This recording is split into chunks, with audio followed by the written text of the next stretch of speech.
Hello, everyone. Welcome to Baku, Azerbaijan. Week number 5 in the Junior Grand Prix. I'm Ted Barton. Mark Hanratty will be joining us from his studio in Nottingham. The women's free is the final event here at Baku. There's only about 4 points separating first from sixth, with all the women extremely capable of winning.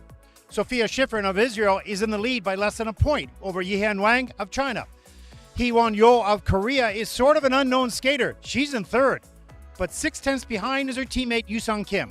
And then, Junior Grand Prix winner already this season, Mayoko Oka of Japan. Week for a very long, full competition as we take a look at the building that hosts this competition here in Baku. What a beautiful city. I haven't seen much, but I'm speaking to people around that have taken tours. Fascinating, historical, beautiful city on the Caspian Sea. And my only regret is that we miss seeing that. Mark, you can't, of course, because you're over back home, but we're here. And I know the crew here, our production crew is going out tomorrow. They don't leave until the next day. Good. So they are going to, I hope they're safe, and I hope that they all get back to Gdansk well, but they're all going to go out and tour the city and have a good time. So good. I wish them the They very deserve best. it. Yeah, absolutely. So here we go, the women's free program. Mark, there was a good free dance, a good dance event, I think. Not so many entries. I think there were 15 total. Yes. But here we have 35 entries over the next 5 hours.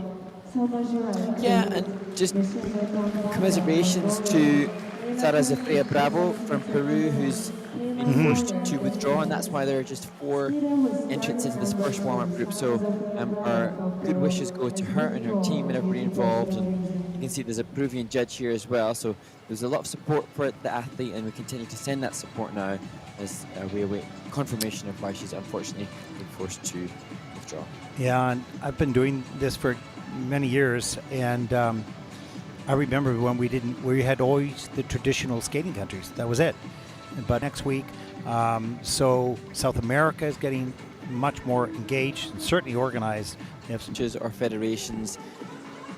I would suggest that it's harder for a skating federation to set up or a coach to initiate a scheme, as opposed to, if you mention one of the amazing coaches, no discredit to the likes of somebody like Brian Orser, who's phenomenally good at his job, but his brilliance has been easier to promote because he himself was an Olympic silver medalist and a world champion, whereas for a skater that's starting to try to create the sport in a new country where there are no further previous examples of Olympic champions or world champions, so much has to be done to interest people to take part first, and then to learn the education to make them competitive at all. As we take a look here at Michiel, now she's off screen, from Mongolia. She will age out now. This will be her last international junior competition, at least.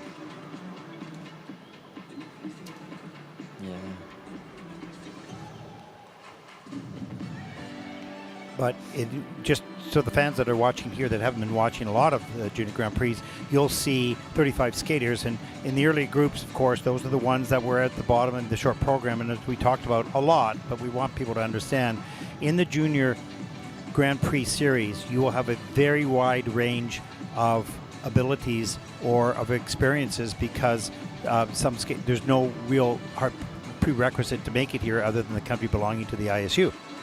In the Senior Grand Prix, of course, you have to qualify by getting an invitation through your standings and through your points, your world points, etc. Same thing with the championship. So here you're going to have skaters that are really early on in their development, and you'll be able to see that. We'll point that out to you, who are working really hard, maybe just to do their first double Lutz in competition, and that would be great success for them, where later on in the program, maybe we'll see a triple axel, a triple combination. So you will see a wide range of skaters' abilities and different stages of development. So, yeah, I think my mother would be highly disapproving if there were any naughty words spoken by any of the not just her, like a lot of people would write in, that's for sure.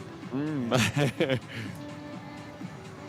that's, where it's an interesting, as we head towards seeing some of the Senior Grand Prix and knowing that the Challenger Series are currently taking place, it's been an interesting discussion for me this week with some recreational skaters about the likes of Yuma Kageyama's choices versus Ilya Malin's choices, and their music choices are so diverse and almost polar opposite.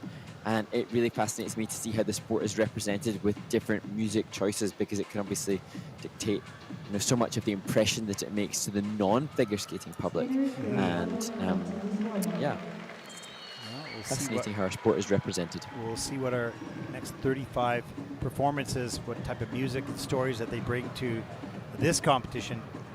And once again, even that doesn't really matter from a skill perspective, because we've seen some really beautiful programs. Performer skaters have been, maybe they skate 3 times a week as opposed to 6 times a week. So they may not have the same skill level, but what they're doing with the skill they have is really nicely done. Yeah, and I'm sure I've mentioned it on previous broadcasts, but one of the most memorable performances for me as a skating fan was to see an adult skater who had very little technical credence or value, but skated with such heart and soul that I was moved to tears. So whilst the technical level is varied, sometimes the emotional output can be very varied and not always in direct correlation with the skater's technical abilities. Yeah, and I'm here to shout for that too. And you're going to see a couple young skaters at age 13 throughout this event as well, and some really highly skilled level. But it's early on in the career. We'll follow them and see how they develop. And so it's not just about the best; it's about everyone in this competition as we begin the women's free program. And our first skater comes from Kuwait, and it was so interesting to speak to her and the gentleman behind the board and the coach and the Middle Eastern country. It's fantastic. She is the junior champion of Kuwait. And Sama described her first junior Grand Prix as feeling like winning gold. Now skating to Feeling Good by Michael Bublé.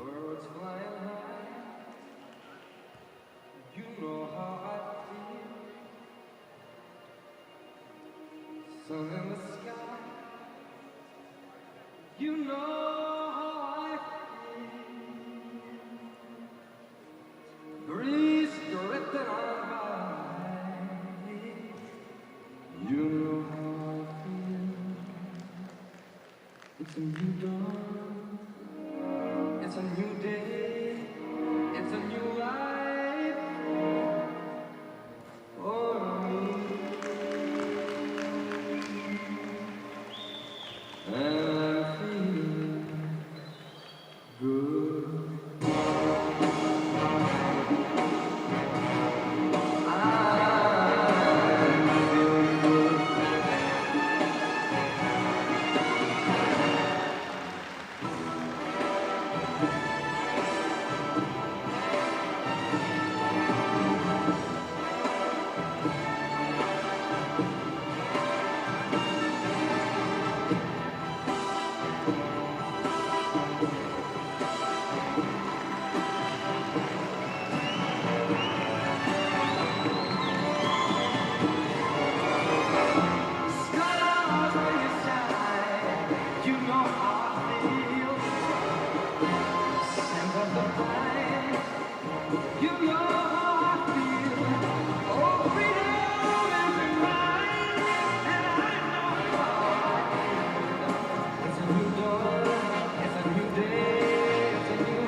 Kuwait's Sama Jeraq opens the women's free skate.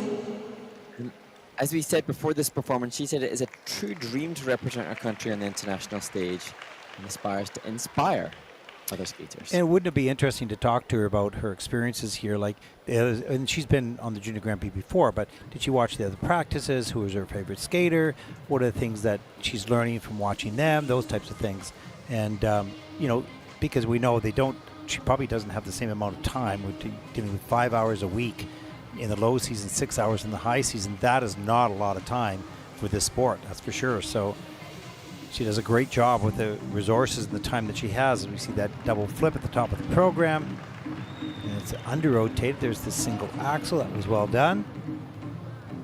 And we'll see what's coming up here next is well, she was going to maybe try the double Lutz. She chose to go for the single Lutz.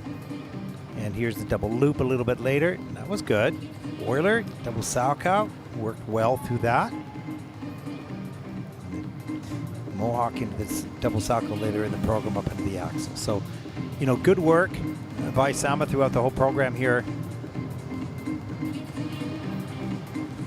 Just fighting balance. to try to get that Yeah, balance. exactly. So frustrating. Sama took part. Go ahead. Oh, sorry, I was just going to say that Sama took part in an ice skating development camp organised by the Asian Olympic Committee, and it was the first of its kind, where it had 21 Asian countries joining together. It was August 9th to the 18th. I think that's, you know, not just great to see that Sama is representing a different skating nation as the camera spins round to the audience away from Sama, but also to see and hear that other skating nations are working together to provide different skating opportunities. So Sama had the chance to be alongside some other athletes outside of the competitive game as well. You know, she'll remember this for her whole life. 33.38 for Sama Jeraq of Kuwait, first skater out in this event, with a total competition score of 45.77.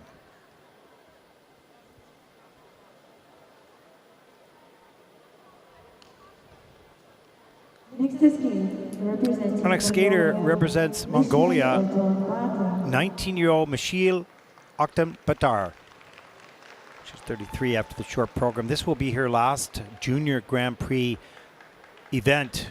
And she looks to finish on a positive and happy note with a good skate here in Baku.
From Mongolia, Bashil Octar. And this is her last skate, as I mentioned a little earlier. And I think a pretty good skate. You can see her sort of fist pump at the end. And skating to Ex Genesis Symphony by Muse. I think pretty well done and good. I mean, we didn't know. We haven't seen a lot of her multi-rotational jumps in that triple toe loop, although under-rotated or downgraded. Had really good technique, really good mechanics on the takeoff as she gets off the ice. And their coach, Karen Preston from Toronto. Yeah, and great to see then hopefully that fist pump reaction to the pride and the satisfaction that Michelle has. And she's an elegant skater at the opening here and good length of technique. I like the long 3-turn, just not the commitment to the full rotation on that triple toe. Double axel was okay. It's the first of the two. She gets all the way around on that. Oh, under-rotated actually in the judging system. And this one has to take a fall on that. That is under-rotated as well, but good flying sit spin here and good commitment all the way through the program. I'm going to turn those jumps no matter what, and she did. This is a much stronger performance. I think she was happy because she, didn't have her best short program, but here she feels she's got a lot more done. There's the double Lutz, down to the knee, up into the single axle, and hangs on to get up into the second single axle.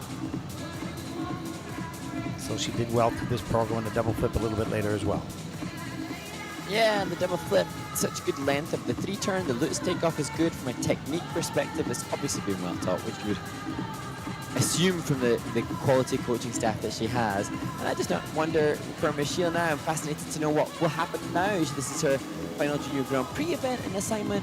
Where will she take her skating education and career now? She's had the support of her family to have her training in North America with the likes of Karen Preston, who joins her in the Kiss and Cry. What is the future for this skater who's amassed so much knowledge, great coaches, and great experiences internationally? Where will she take it? And she was going to the university in Toronto as well, so aligned with her scholastics and what she plans to do in life. And so skating's brought her a lot to see parts of the world, of course, and so it'll be interesting to see what this experience to this point of her life, how that carries through with the next stage.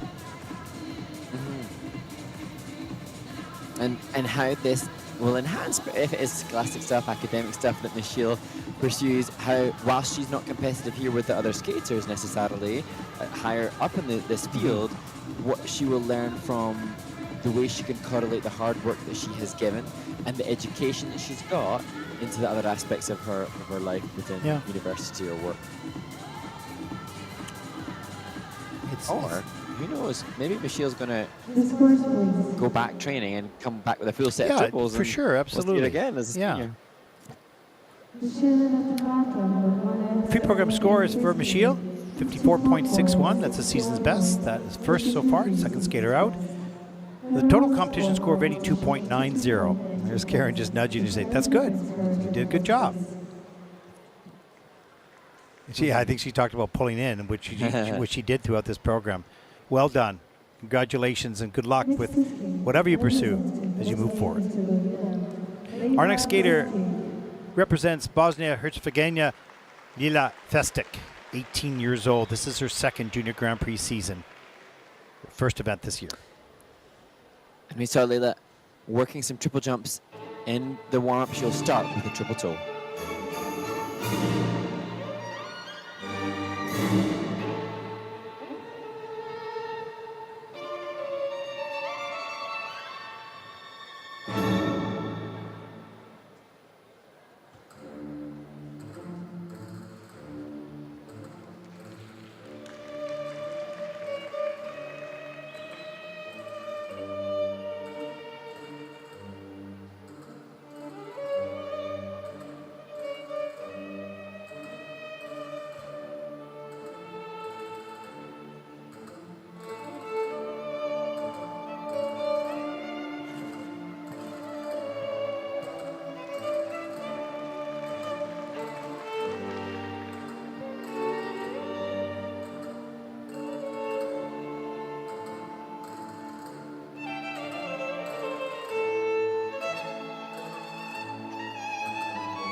Leila Festic, representing Bosnia and Herzegovina, completes her free skate, and the first triples that we have seen, I believe, to be rotated, but although that is currently under review from the technical panel, the only major frustration for Leila on this occasion will be that she delivered 4 combinations or sequences, so Yeah. you can only have 3 at most, so she'll lose some value for the effort that she put in, unfortunately, but nevertheless.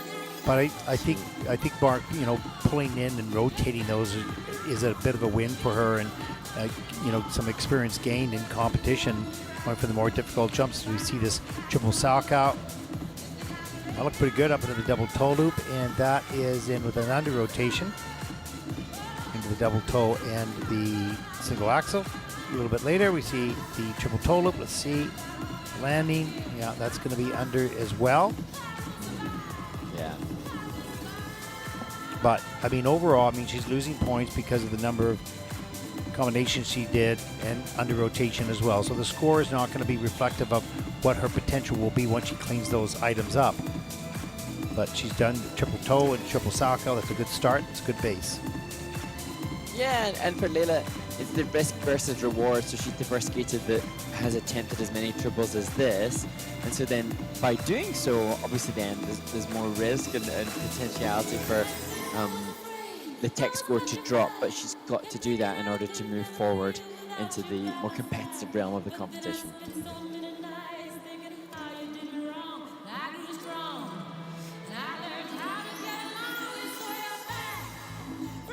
Yep, good.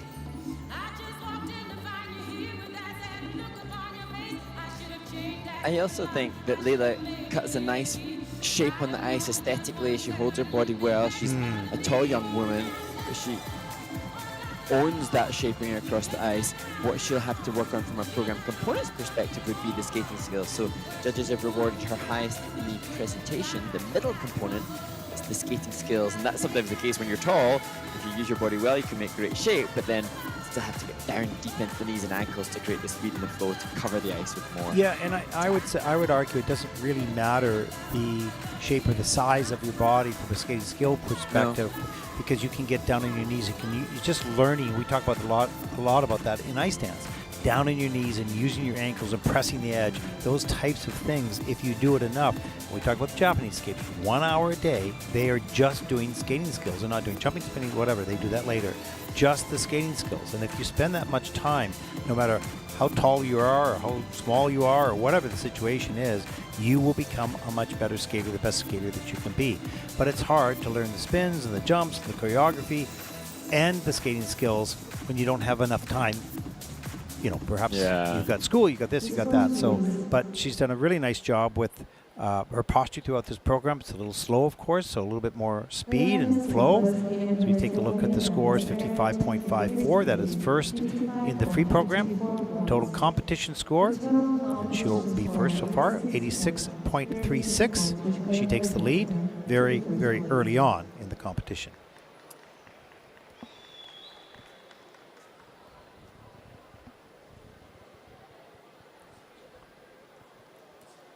Next to skate, Hyewon from the Netherlands. And the next skater, Kahlan Gooijer, representing the Netherlands, just 14 years of age, and in the short program, Kahlan just struggled with the loop jump. She popped that, and had a bit of a night. In fact, she didn't even pop. She had a nightmare takeoff there. So hoping now to have a clean skate to the golden hour track and deliver the triple jumps that we've seen from her in practice.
the Netherlands' Kahlan Gooijer completes a free skate that showcased to us a better jump technique than anything we've seen thus far, and the potential for a much higher score. But as is often the case in this developmental stage, then that brings with it the greater risk. And I think the thing that Kahlan will be happy about is that today she didn't have the horrendous takeoff fall that she had in their short program, and she was able to rotate all of the intended triples she had planned. Yeah, it's interesting. I'm listening to the technical panel right now, and they're systematically going through the 6 elements that are under review, and they're looking at a replay on the jump. They said no, under rotated, and they all, go, yes, agreed. So there's a process that happens, and they're systematically going through the program right now. We see the triple loop. Take a look. That is, where is that on this? Well, that was the first element. Top of the. Yeah, there you go. And here's the triple toe loop a little bit later. That looked pretty good. And it is under rotated. It's not downgraded, so that's good. Here's the double axle. And that looks a little suspect on the landing. So that's why they had 6 elements. They had to take a look at, watch the landing right there. You're just not sure, is it all the way around or not? So they take just a few moments to review it. She gets up in the air well, rotates well, but that foot is hitting the ground just slightly under rotated on 1, 2, 3, 4, 5 of the jumps. So 5 of the jumps have either a quarter or an under rotation, so losing some points on that. And again, it's all just part of the developmental stage, but from what I saw just in the warm-up of Kahlan as Thomas Kenneth joined her, it looked like maybe the percentage of success rate for the jumps is still not, in the higher ratio, but she and the team, Thomas, they know that to be competitive internationally, you have to include as many of the greater value elements as possible. Yeah. So, and the way that Kahlan is, in the kiss and cry now, despite a couple of falls, despite the mistakes, she seems to be mindful of how this fits into her long-term plans. Yeah, and what's interesting about that is you have to build a home, first floor, second floor, wall by wall, and she's turning the jumps really well, and they look really strong, but that final portion of the landing is not built yet, and that'll come in time. So she looks okay with that. She's happy to turn those jumps. That's good. Just want to clean up those landings. Can make a big difference in that score, which is a 65.66. That is first in the free program. She'll add a really good 4 or 5 points to that score with those clean jumps. 97.24 total competition score, and that'll put her, at least for the moment, into first place.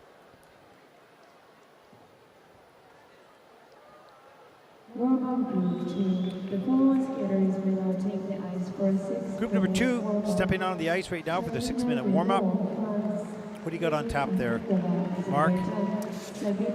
Well, I think perhaps this would be a good junction for us to just chat about the other events that are happening globally. So there are 2 fairly big, prestigious events happening on the Challenger Series. So the Challenger Series for senior skaters, and currently there's the Andrei Nepolat Memorial Trophy. That's about to start fairly soon. That's a Challenger Series event in Slovakia. And then yesterday, the start of the women's event at the Nebelhorn Trophy, which is I think it's 57th year that event has been a part of the International Skating Union calendar, and it's notorious as being a really strong event. Previously, it has been used as the Olympic qualifier until we had the Skates to Milano event last week. And the Nebelhorn Trophy this season has a really high caliber standard because Amber Glenn, Isabel Levito, and world medalist Moni Chiba are all battling it out in the early stages of their Olympic season. And interestingly, as we pertain to juniors, it is a former successful junior skater that leads the field. Jia Shin, a 3-time world junior silver medalist who we used to enjoy watching for multiple seasons in these kinds of events. She has scooted her way into first place above the more seasoned seniors, so kudos to her. Yeah, when you talk about Nebelhorn Trophy, 57 years, I'm thinking back because I actually went to that competition and I won it. My first international competition. So cool. I didn't know that I won it, and I was eating a schnitzel at one time, and somebody came and said, "Get your skates on." You won. I said, "What?" But that's been around a long time, and it's one of those events that everyone wants to go to. It's in a little town of Oberstdorf in the Bavarian Alps. It's so charming and so cute and so calm. And the facility is a really nice facility, and it looks like it's been updated. I heard that it's been renovated. I heard that, yeah. Yeah, so it's a terrific event, and they, of course, have an adult competition every year there as well. So Oberstdorf is a big figure skating mecca, if you will, in Europe. That's so cool, Ted, that you won the Nebelhorn Trophy. Well- Because I competed there twice. I did not win. There's not a tagline that I can say. So I well don't done, know. you. I don't know whether I should have won. I don't have an idea. I was just eating my schnitzel, and but those are the days they had figures in the short program and the free program. So, and it took a while to calculate the results. So, it was a caveman era. Interestingly, then, back in the caveman era, when there were Canadians winning, Ted Barton in the men's event, Stephen Gogolev, also from Canada, a few years after Ted Barton won, is leading the field in the men's short program. So. Yeah, the well, dynasty of Canadian men successful. just slightly, Stephen, just slightly more difficult element, just barely, just more difficult elements, right? So, geez, no. Yeah, well, It's amazing how for the sport record, changes. Stephen, he did quad toe, triple toe, a quad salon, triple axel. So Yeah. I think that's just a smidge more challenging. It's interesting. I was speaking to somebody about Stephen's, development. Actually, one of the Canadian officials here, and he's taken a long time. He's been injured a lot. He's grown a lot, and it seems to be all coming back together. And you've got Roman Sadovsky, you've got Stephen Gogolev, and they both went 1-2 at the Cranberry Open this summer, and now have good results so far in Oberstdorf. So maybe Canada's just getting keyed up here for this Olympic season, and we don't have a lot of spots. We only have one man and one woman, but there'll be a battle for both those spots. So it's going to be an interesting national championship. Not that the whole decision's on that, but it is a big part. Yeah, and it's interesting, for the skaters in this event now, for them, it's highly unlikely that anybody here will be contending for the Olympic spots, but certainly the Junior World Championships will be a possible consideration for some of these skaters. And there are fivefold necessities. First, to achieve the minimum technical element score necessary for participation, and then, of course, to have the green light from their respective federations. And the national championships will be around about Christmas time. They're obviously all dependent upon the governing bodies, but tend to be that point. What a busy season when you think of 7 events already when we have 2 more weeks, and then you've got the 6 senior Grand Prix, that's 13, and then you've got the final, that's 14, and then you've got 4 continents, Europeans, Worlds, and Olympics. I mean, it's a busy season. And I think, especially when I've had the extreme fortune of being able to attend an ISU event on site, I'm aware then it's just so much more than what we see in the ice, because you've got hotels to organize, catering to organize, shuttles, transport from hotels. And I mean, I consider myself so lucky when we go to events, when I just turn up and it's all kind of looked out for us. We just have the good fortune of being cared for, and I'm very grateful for that. No, there's a huge amount of organization that goes into this, and not just once, but like every single week somewhere. It's federations mostly handling the organization that are funded by, and the big competitions are being run by the ISU. So there's a lot of different agencies, if you will, or federations that have involvement in making sure these things happen. But a lot of volunteers around the world, and they do such a wonderful job, and the sport wouldn't really exist. And I was sitting there sounding like I was complaining about, so many events, 15, 16. The hockey teams have like 80 games, and I think baseball has 162 games, so it is quite different. But lots of different individuals, and then their entourages, I suppose, here. I feel like, when you see acceptance speeches from, actors or the like, I think, if we were to thank everybody in the ISU, the office, the list would be the entire 6-minute warm-up. Yeah, and you have 30 seconds to give your speech before the orchestra starts. Get off the stage. Yeah.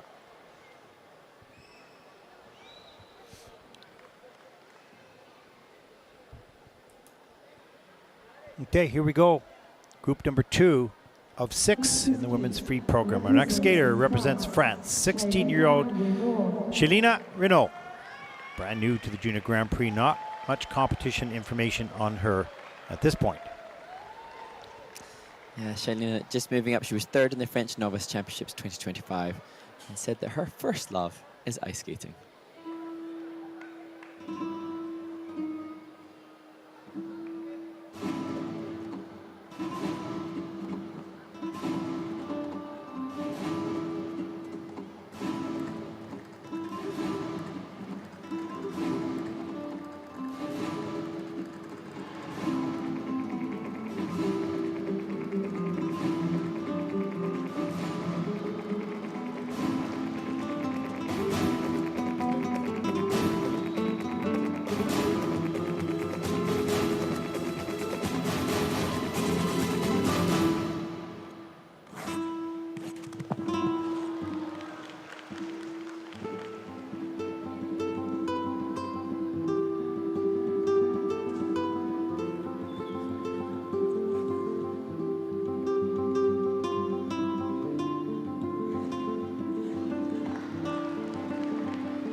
Shylina Renaud from France completes a free skate that again is a further developmental performance insofar as this is a skater that, as I said before she started, is moving up from juniors as Ambre Giannassini, the winner of the ice dance event, cheers her countrymate on.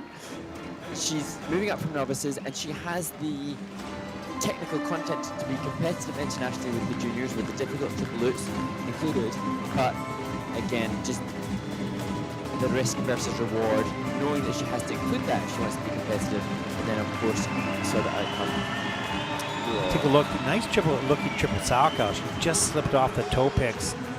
There's the triple loop, looked pretty good as well, and not stabilizing the landing. So, I think there's some really good technical work on the takeoffs, the rotation, but on the landings, at least on this day, really a little inconsistent. Sometimes in competition you have all this energy, you go higher than you normally do, so that changes the timing of the landing, or sometimes you're lower because you're a little bit nervous, that changes the timing of the landing, and it's very difficult to assess the timing of when you need to open up because you're in the air for less than 0.6 seconds, so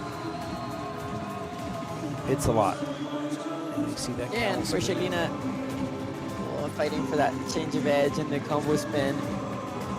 Some of the jumping passes showcase great elevation, and now I would suggest if she can perhaps watch the likes of Onichiba or Mao Shimada, the skaters that sustain those landing positions, so that the jumps that she does have, she commits to sustaining and holding and elongating the landings of in practice, so that then that'll seep its way into the competition. And you had mentioned Amber Perrier Giacini in the stands, and I was lucky enough to do an interview with them. What a charming team they are, and she is so full of energy, just wonderful. And she wanted to stay here to cheer her teammate on, and you know, she's one of those special personalities that sort of lights up the room and, you know, lights up the team. And you know, so it was really fun to speak to her and about her coaches and about their performance and where they think they're at. And you'll be able to see that a little bit later, probably next week. I'm not sure when it comes out, but charming team, that's for sure. Yeah, for Shylina then, there's her teammate, knowing she's supporting her, then Shylina could perhaps, you know, wonder if there's ever opportunity to go and do some skating skills work with them. Yeah. And to enhance what Sylvain Legroff and Malika Lahou are doing for Shylina. But maybe she's got, you know, some support network within the team, not just from the coaches and the choreographers, from other skaters. Yeah. Well, that's what makes a nation very powerful, is when the teammates support one another and want to see their three letters, FRA for France and USA and CAN for Canada, whatever, beside their name on the podium. They want to see that as a team, right? Not as a bunch of individuals. And when you get that camaraderie, or family, if you will, it just, you skate for your team members as much as you're skating for yourself. But quite often those teams, you know, aren't like that. They're individual people, and so they're skating for themselves only. But here, when you have support of your other teammates, it means a lot. It drives you further. Let's take a look at the scores. For Shylina Renaud from France, 51.14 for the free program. That is fourth. And a total competition score of 84.87, as she will move into third, at least for the moment.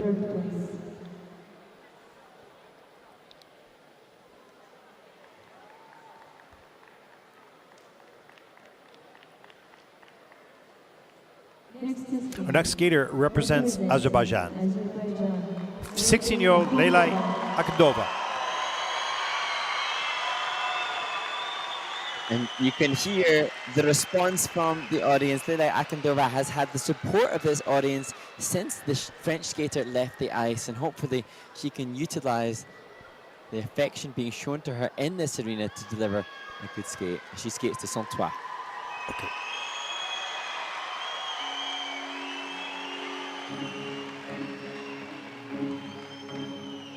Et ce matin j'ignorais Dieu que ma vie commençait sans toi.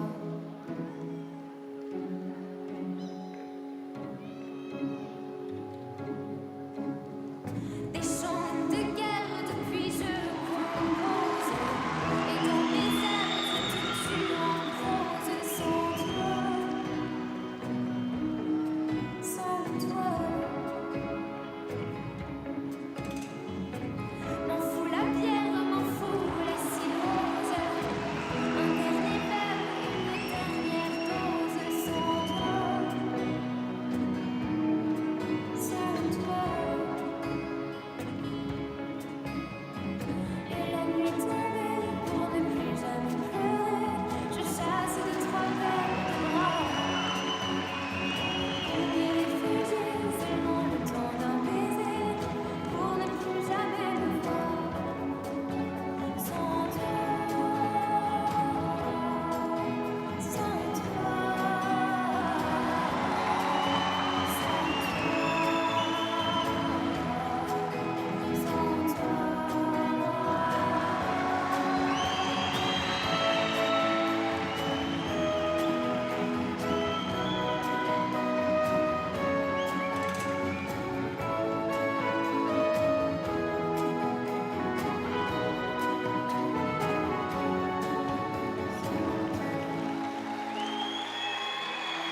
Leyli Akhundova, rather obviously representing the nation which this Junior Grand Prix is in, Azerbaijan, and you can see for Leyli, a good skater with lots of potential, but whether or not this performance was impacted adversely by the crowd or not, I'm not sure, because her score in her first event in Bangkok was 60.72, and this is probably going to be better, even though this is not anywhere near what she's capable of.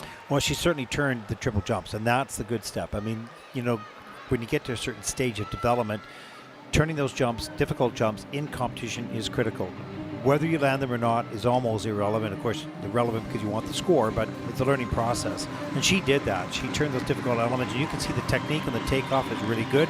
In the air, it's really good. The checkout timing is different, and different from jump to jump. So that's not yet consistent, but that'll come in time. And I think even this experience, she's really elegant. Really a beautiful skater, no question. Take a look here. The triple Lutz, it looked really good. A little bit too far forward. I think she mispicked a bit, Mark, on the takeoff. As we take a look at the toe loop, and that's under rotated as well. And Leyli didn't include triple loops in her past event in the Bangkok Junior Grand Prix. Here, clings on to the triple circle double toe. A little bit under rotated, probably. Bracket there up with the double axle. That was no problem.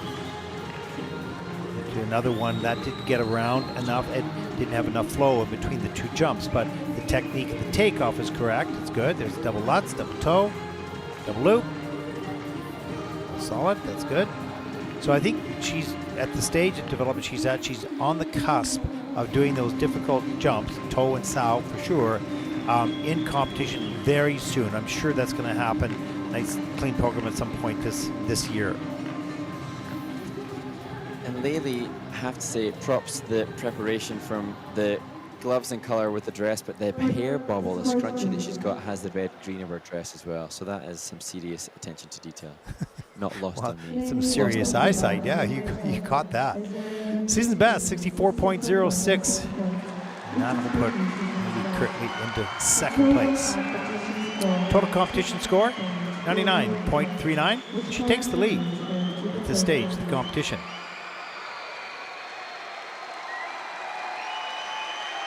You should feel very proud turning those jumps and the support of the audience here in Baku. A great encouragement as you move forward and continue to pursue your career. Our next skater also represents Azerbaijan, Sabina Alieva, 17 years old, 28th after the short program, second Junior Grand Prix season. And Sabina, a skater who's found herself in 28th and 18th in previous Junior Grand Prix, but she has such a lot to offer and certainly potential to find herself much higher in the standings as she skates to Eye of the Tiger and Catwoman.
Well, great to hear the support for Sabina Alieva skating in front of a home crowd, and Sabina you can see even in warm-up, Alieva Sabina was able to find the Azerbaijan. camera and be present in the moment, acknowledging the special uniqueness of performing with all of the support that she has here. And there you can see confirmation of that on screen. I almost wanted to set Sabina a challenge because she's so capable and she is so potentially able to secure some big scores. We saw a good skate from her, I think, in Ankara last year, but I'd love to challenge her to hold every landing position for at least 2 seconds and then see what happens to the scores. Yeah, stabilize those landing positions because she's good at jumping. Let's take a look at this triple lutz off the top of the program. A little bit of a lean and she has to step out, but basically mechanics of that are good. And the double axel. Again, just a little rough on the landing. And the triple flip, over rotation again. So she's got 2 of the 3 major parts of the jump: the takeoff, the rotations, the landing that's a little inconsistent, is inconsistent, at least in this performance. She gets the loop done. She gets that free leg back faster than the other jumps. There's the second triple loop. So just when do I stop? When do I open up my rotation and push the free leg back to stabilize the landing? Doesn't quite have the feeling yet. On a consistent basis, can do it, but not necessarily consistently yet. She's got great moves, good speed, good flow.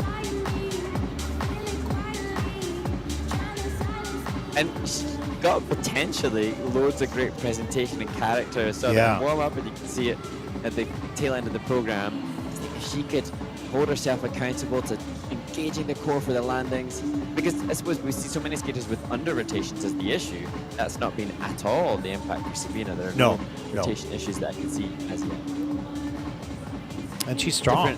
Different strokes for different folks. Yeah, and she's strong. So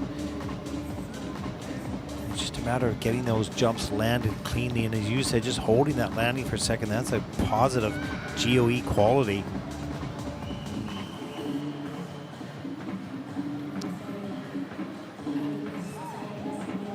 For the elements were under review, and there are, out of 11 elements, 8 of them are in the minus GOE. So she's giving away, they have to be, because the requirements for the judge, when you do a turnout, you put your hand down or whatever, there's specific requirements, reductions of scores. So she's losing points on the core value, the base value of each element, by some quality issues of the landing. But once she establishes those landings, those scores going to go way higher. Yeah, absolutely. And interesting for Sabina, she did 2 triple flips without one in combination. So then the base value for that second triple flip is a fraction of that of what it could be. If she's going to repeat a triple, it has to be in combo to achieve full base value. So that's a bit of a frustration for the skater. And sometimes it's just having the contingencies for what happens in the jumping passes that you learn through these experiences, because she'll get that feedback later and think, oh no, I didn't utilize my triple flip by not putting a double toe on the end. You have to be a little bit of a mathematician, not necessarily thinking of numbers, but what your options are should something go wrong, and you've done one jump instead of a 2-jump combination. Where do I put that? And how many double toe loops have I done? And those types of things. And if you're not aware of those, and as we saw in Bangkok, Hannah Bath, she lost a medal because she had one extra jump combination, which took that last combination, which was great, out of the equation. So you've got to sort of know what you've done. Just looking down at Sabina, I was referencing the triple flip, which has had the repeat and the reduction in base value. Exact same thing has happened later in the program. She did 2 triple loops, neither in combination. So then the second one, she loses a big percentage of the base value. Yeah. So that lesson is a hard one to learn, but because it's happened twice in this program, I'm pretty sure she'll ensure that doesn't happen again. Some people might say who don't know much about skating, said, "Oh, you have too many rules," but those rules are related to the sport, and so every sport has rules.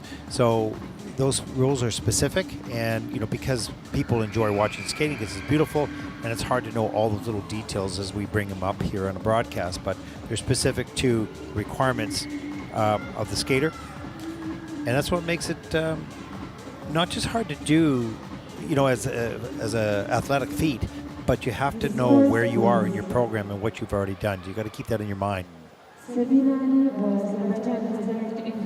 Free program score 68.11. That is first in the free program for Sabina, with a total competition score of 103.87. And that will put Sabina into first place at this stage of the competition. Maybe not the numbers that she wanted, but the placement, at least at the moment, is at the top.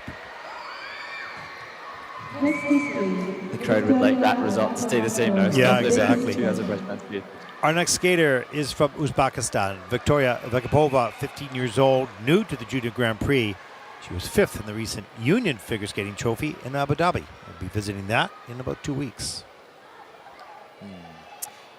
And Viktoriya, for the second time today, having heard it in the free dance competition, will skate to the Hunger Games soundtrack. Are you coming to the tree? They strung up a man, they say who murdered 3. Strange things that happen here, stranger one. Every night I knew that in the hinge. Are you coming to the tree? They strung up a man, they say who murdered 3.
Even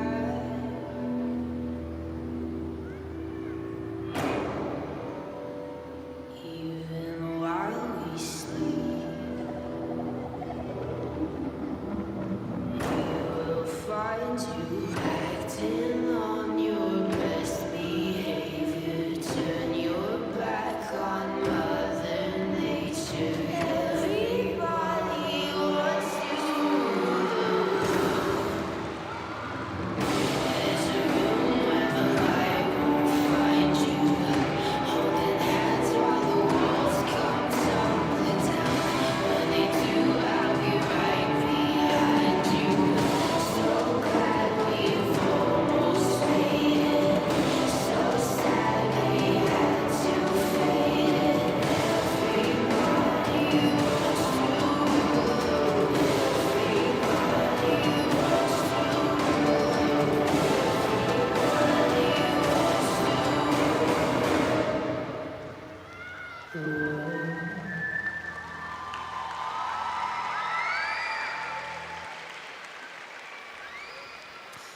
Uzbekistan's Viktoriya Vagapova completes her free skate, and this is a brilliant example of a skater that has come into this and delivered what they're capable. And the Yeah. content for Viktoriya has appeared to be a real reflection of what she's capable of, not overstressing herself too much and not making it too simple. Yeah, I agree with that statement that, you know, she's come in here and done what she's capable of doing, which is great. That's all you can do. And when you walk off the ice, even if you're happy or disappointed with the numbers, knowing that, okay, that's it. Now I understand my limitations and I want to widen that up. I want to increase my my abilities. There's the beautiful triple loop, double axel. I want to cover that across the ice a little bit more, carry that flow. Nice triple loop there, up into the Euler, into the double flip. Beautiful triple loops. Really totally in control of that takeoff. Yeah. Double Lutz. She's very, very powerful. And here's that cantilever right down low to the ice. Nice fast layback spin at level 2. So missing 2 features on that at the end of the program. But very powerful and explosive off the ice. Yeah, what's really fascinating with Viktoriya Vagapova is that her scores, so many of the elements are in the grey box zone. So they're neither green, positive DOE, they're neither red, negative DOE. She has delivered, and that was the exact same in her short program. She had, you know, the base value exactly for loads of the elements, which suggests that she is well taught, good technique, but now in a place where she is absolutely ready. She's delivered a good assessment of where she's at, and now she needs to go and make sure that the criteria that the judges require for those higher grades of execution are being showcased visibly and evidently. Yeah, you have to learn, well, how can I get more points? What does that mean? What do I have to do to improve that part if you want more points? It won't just appear, you have to earn them. And she did the best that she can do today. What can she do in the future? 75.83, that is first for Viktoriya in the free program with a total competition score of 113.16. She takes the lead.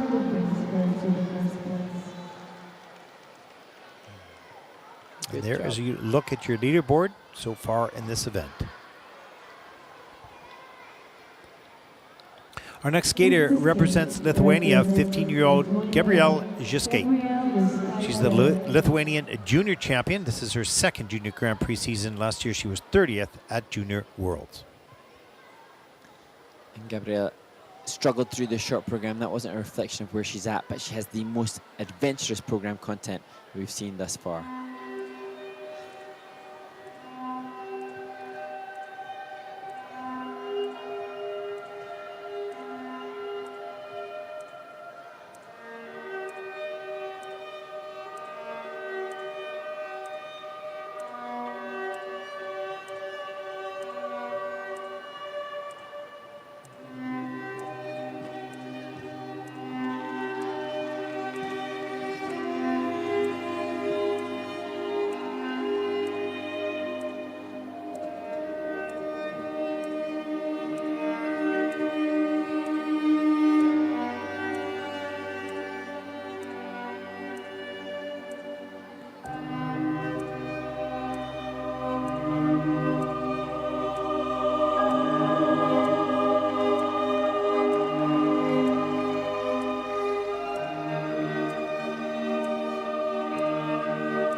Well, Mark, one very determined young woman from Lithuania, Gabriele Skate, just performed really a beautiful program technically. She just went up and down that ice, so determined to show what she's capable of doing. One little mistake, I think a step out of one jump, but otherwise, that was solid.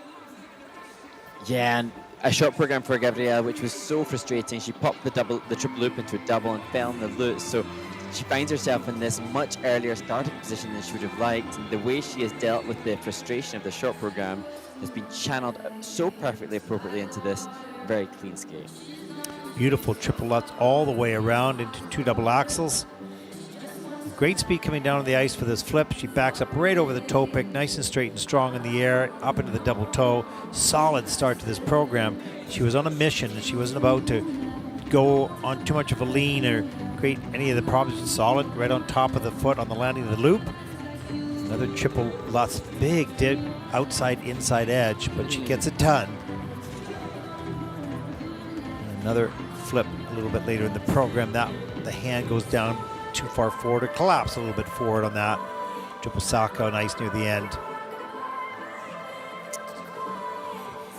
Interesting, Ted, that the last three triple jumps for Gabriele all coming in as under rotated, so they'll achieve just 80% of the value if they'd been fully rotated. So that's when we keep referencing it, that's the reason you lose 20% of the score.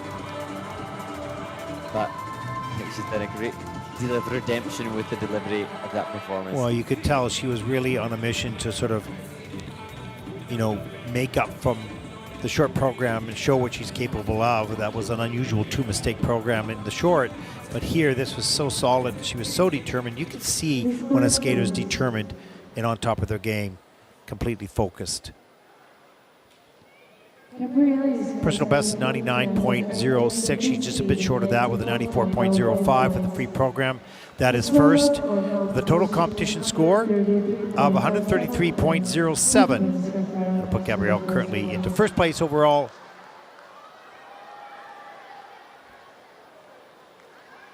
With one skater to come. Next to skate, representing Australia. Our final skater in group number 2, representing Australia, 17-year-old Sienna Kaczmarczyk. Sienna won the bronze in the senior at Australian Nationals. This is her second Junior Grand Prix season. And Sienna skates another piece that we've heard earlier today. She will use Nicolas Bretel's version of the Carmen.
Well, the appropriate finish position for the Cameron for Sienna Kaczmarczyk, representing Australia.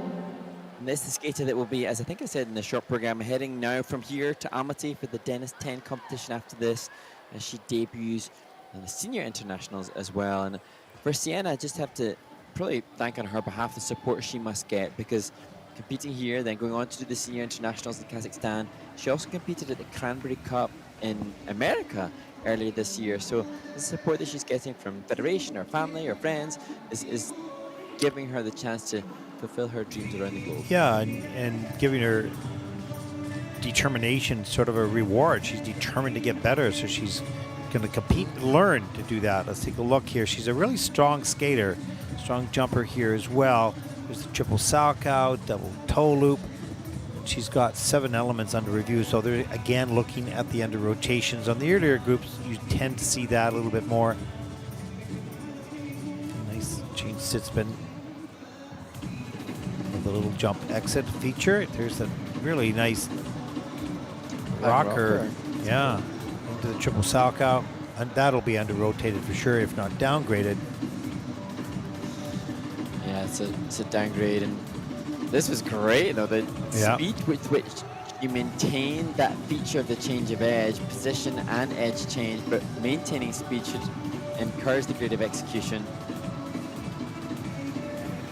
Yeah, really good spin for the end of the program. And then a choreographed fall. A choreograph, and you know what? That it's fitting with the program that she's chosen. But also, I think that's such a fun way to just end a run through. Yeah. I bet you every single skater wants to just Yeah, lie down for a exactly. hot second. Yeah, just let themselves. Okay, let me lie down. Oh, I can see the kiss and cry, some smile, and Kangaroo. kangaroos. She's got a kangaroo. That's still appropriate. And Mickey. The Australian theatre and Mickey. That's appropriate. Movie, Mickey's everywhere. international. Yeah. The scores, please. Free program score for Sienna.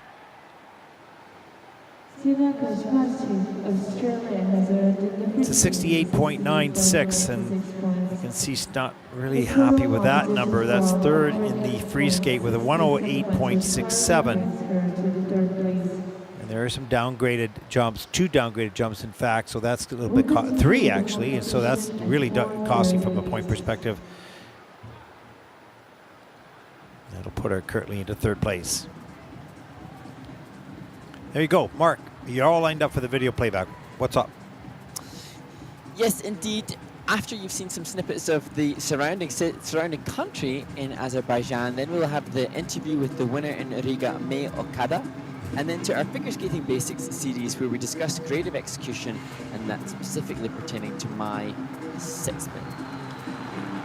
We'll take a short break during the ice resurfacing. We'll be back with group number 3 right after this.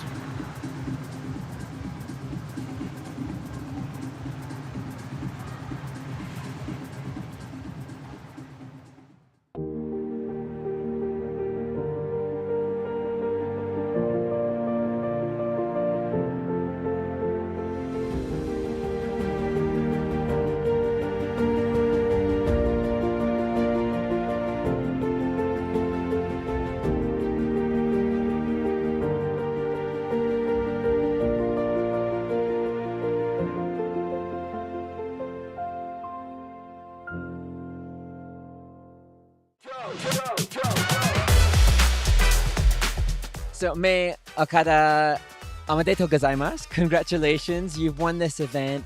Now, last year on the Junior Grand Prix, you had 2 bronze medals and narrowly missed out on making the Junior Grand Prix final. Has that been your motivation for this season?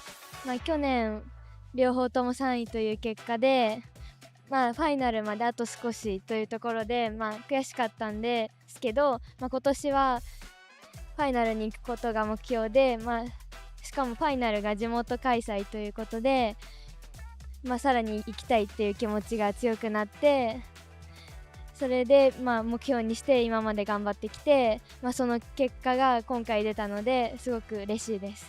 Now, May, I learned that your mother was inspired by Mao Asada, and that's one of the reasons that she encouraged you to become an ice skater. You come from one of the strongest skating nations. Is it Mao Asada who's your inspiration, or is there another Japanese skater, or indeed any other that's a big inspiration to you? 浅田真央選手は自分が目標としている選手ですし、浅田真央さんみたいに私もトリプルアクセルが飛べるようになりたいと思っていて、他にも今一番身近にいる憧れの選手は、同じクラブで練習している大場雅選手です。Well, we look forward to seeing you hopefully again on the Junior Grand Prix, and ganbatte kudasai. Thank you. Hello, everyone, and welcome to Figure Skating Basics. In this episode, we're going to discuss GOE, which stands for Grade of Execution, better understood as the quality of the elements.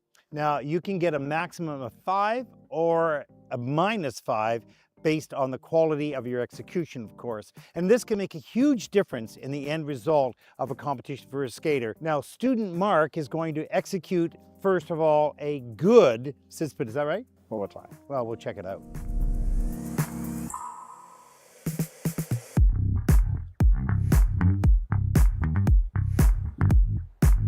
Mark, really nice stretch, free leg, pointed toe. That was awesome. Well, that's one of the judges' criteria. They have a positive feature chart, and a good controlled, clear position satisfies them to give a better grade of execution. Now that was pretty well centered, nice and smooth, very quiet blades as well. And now Mark's going to intentionally make a bad sit spin. It might not be so hard. Yeah, it may not be difficult. Let's see.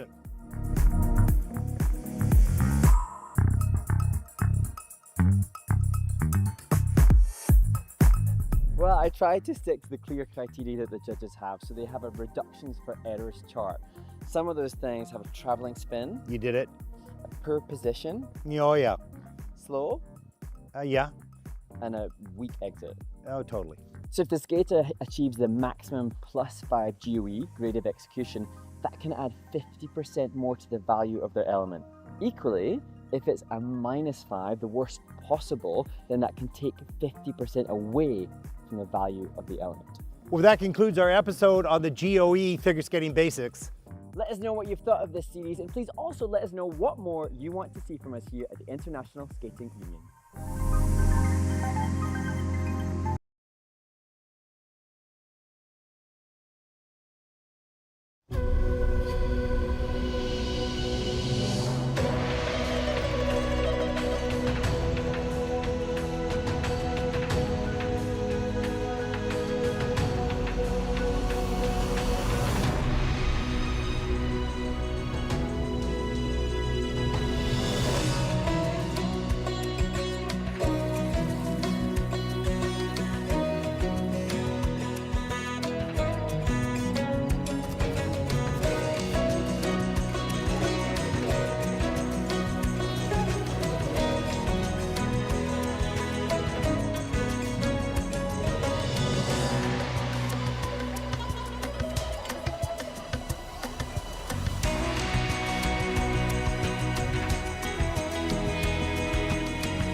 continue with warm-up group 3. The fellow skaters may now take the ice for a 6 minutes warm-up.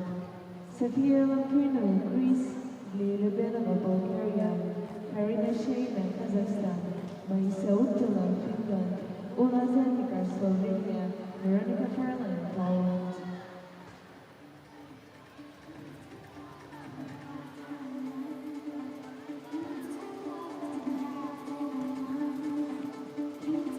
Welcome back, everyone, to Baku and the women's free program, group number 3 on the ice for their warm-up. I'm Ted Barton, Mark Hanratty joining us from Nottingham.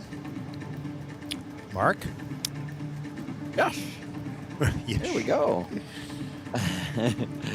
4 more groups in the women's free skate to close the 5th of 7 stages of the ISU Junior Grand Prix Series 2025. Yeah, and you had a good question come in about, a question was about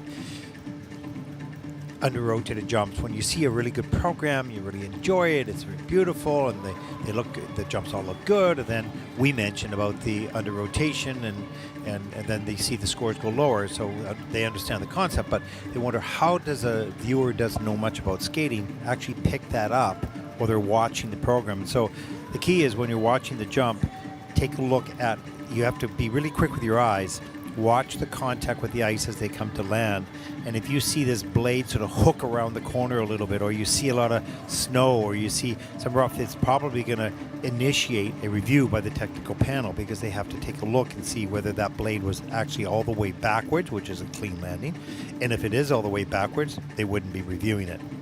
But if it wasn't, and it's a little bit of a hook, then they're going to look, well, how much of a turn on the ice was there? So if you as the viewer watch the contact with the landing foot on the ice and take a guess and see if you're going to go, I think that might be under rotated, and actually you look up into the left hand part of the screen, you'll see the element come in, the name of the element come in, and you'll see either a red or a green dot that goes for that element, and that will indicate to you, yeah, there's a problem. Red is a problem and green is clean. So yeah, and I think it's interesting because the question that comes in from Sofia to us about trying to understand what they perceive to look good to then having a problem, the situation for the skater is such that even if they have all of the criteria for a positive grade of execution, so those things are good height and good length, good takeoffs and landings, and a sense of effortlessness. If they showcase that kind of quality in their jumping passes, you as a spectator who's perhaps a little bit less familiar with the sport might be confused then why there'd be a negative repercussion.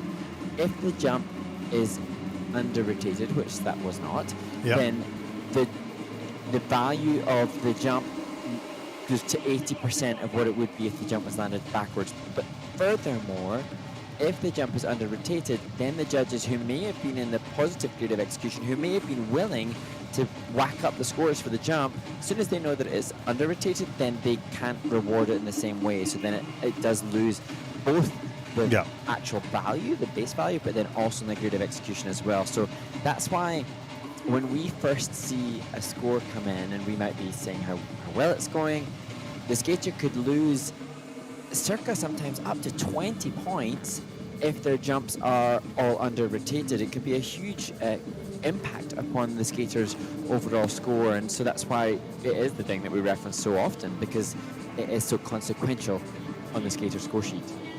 Yeah, it's probably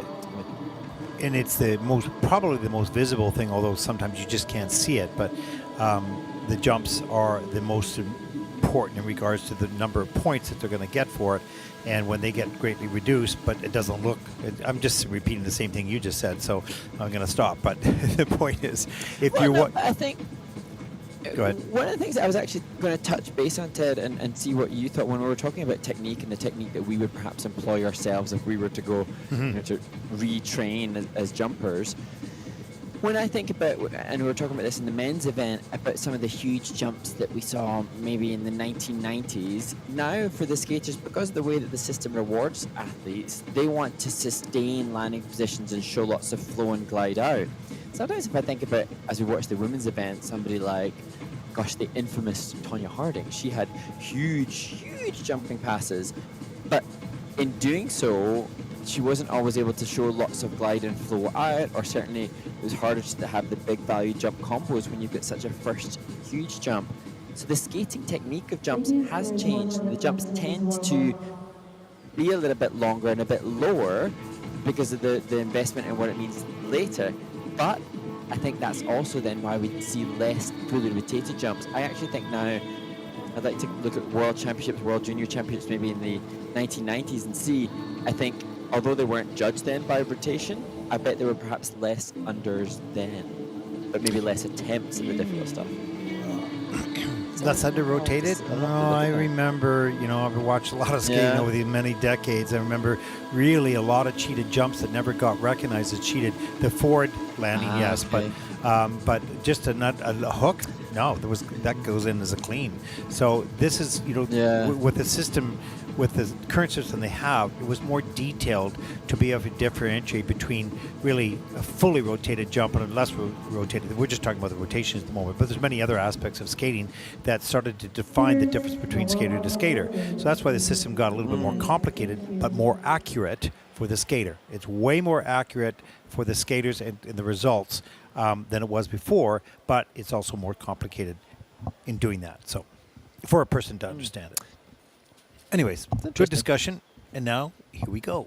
We are on group number 3. Next to skate, representing Our next skater represents Greece, 14-year-old Sofia Lamprinou. This is her second Junior Grand Prix season and second Junior Grand Prix this fall, 30th in Ankara. And Sofia's a really energetic, lovely, lovely skater to watch, and she will be worrying about her rotation as she aspires to increase the difficulty this season.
Well, Mark, I think that was a nice, tidy, clean program for Sofia Lamprinou from Greece.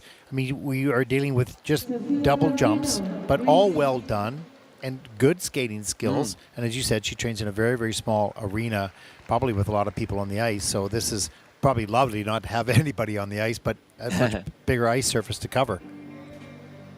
Yeah, and I just think there are obviously so many factors that go towards making an elite athlete. But for me, Sofia, taught by her coach Pagnotis, who gives her a hug off the ice, she looks here now absolutely like she would fit in with one of the top groups. Nice split jump, but then how much does that tiny ice surface impact on the skater's ability to get the more difficult technical element score? The double flip here, the technique looks like it's ready to facilitate triples. I'm sure she's working hard on triple salto rather than the double salto we just saw. But, you know, I mean, it's not even just the fact that it's tiny. The rink was closed until the middle of September, so they had to go to Canada to get any ice, not to travel across the world just to get ice. So. Wow. Well, she's really energetic. She's very quick off the ice and strong on the landings. So she does fantastic work with the limitations that she has in that small rink. And here go the glasses. There you go. Proudly Good for her. representing. Oh my God. She's got that personality. That's great. Pagnotis explained, that she is always fully committed to delivering her A game in competition. And I think definitely she and Pagnotis are totally committed. And so I think we've said it before, but we want to back the campaign for Sofia, Pagnotis and Greek ice skating to have an Olympic-sized ice surface. Yeah. Yeah, anything bigger, that would be good. I don't know. I don't know how many people go to that rink, whether it's, you know, public skating, they go there because it's hot outside and they want to cool down, and how many people are on the ice when she trains. So it would be interesting. We should try to find that out. Sofia's components are actually higher than the Lithuanian Gabriele Skate, who leads the field thus far. So from the component scores perspective, her skating skills, presentation and composition, that is definitely her strength and the strength of the entire field thus far. Her technical element score, because she didn't have any triples planned, are the reason that she will not be competitive on this occasion. But good testament to the good qualities. Well, I hope she takes a look at those components, because that's, you know, that's real encouragement when you know that you've got those basic skating skills and performance and composition all in the mid fives compared to the leader. That's just great information to feed off of.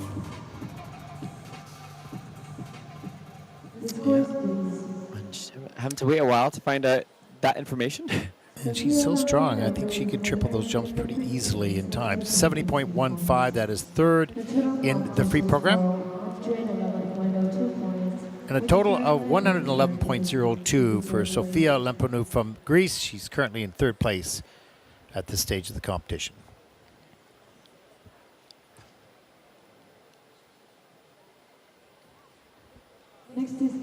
Our next competitor represents Bulgaria, 15-year-old Leah Lyubenova. She's the Bulgarian junior champion. Loving the way that Leah is stepping out onto the ice, using speed, looking confident, and then just walking through the rotational position that she'll use, or the arms that she'll use for the jumping passes. Wishing her all the very best as she skates to Aurora.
Bulgaria's Leah Lyubenova completes her free skate, and you may have just noticed the tech score for Leah starts up at 44.5 points, and now that will be reviewed, and there are a lot of the jumping passes for Leah that are currently being reviewed. And whilst we'll talk about that, one thing that we have to acknowledge is the beauty of the backline that Leah has and the strength of the body control that was evident in the shot program.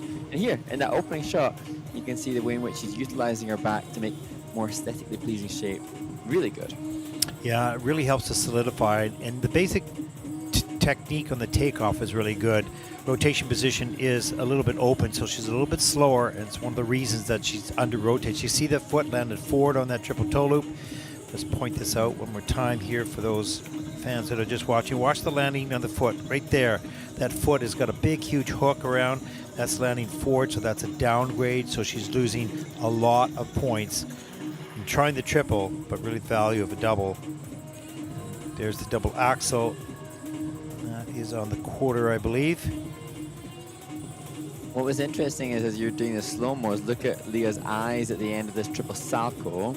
She herself casting her own aspersions on what it takes, because she will know, she and her coaches know, as we see this great example of the change edge, she will see more than anybody actually. Leah on the ice is closest to what should be happening to her call, because she'll see the tracing of the back outside edge upon landing, so she knows what's necessary, and they'll be working on it.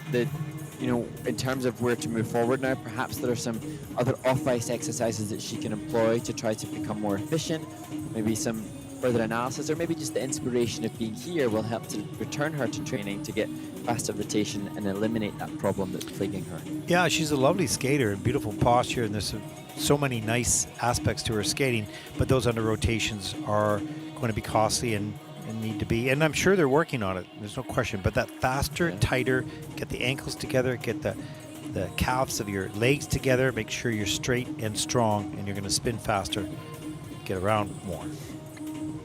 And I mentioned that the score initially for the tech score for Leah was about 44.5 points. It's now, because of those reviews of rotation, gone down to 29.5. So. Yeah, there you go. That's how much she's losing on that. It's a 71.55 for Leah. That is third in the free program with a total competition score of 112.88. And that'll put Leah currently into third place for the moment.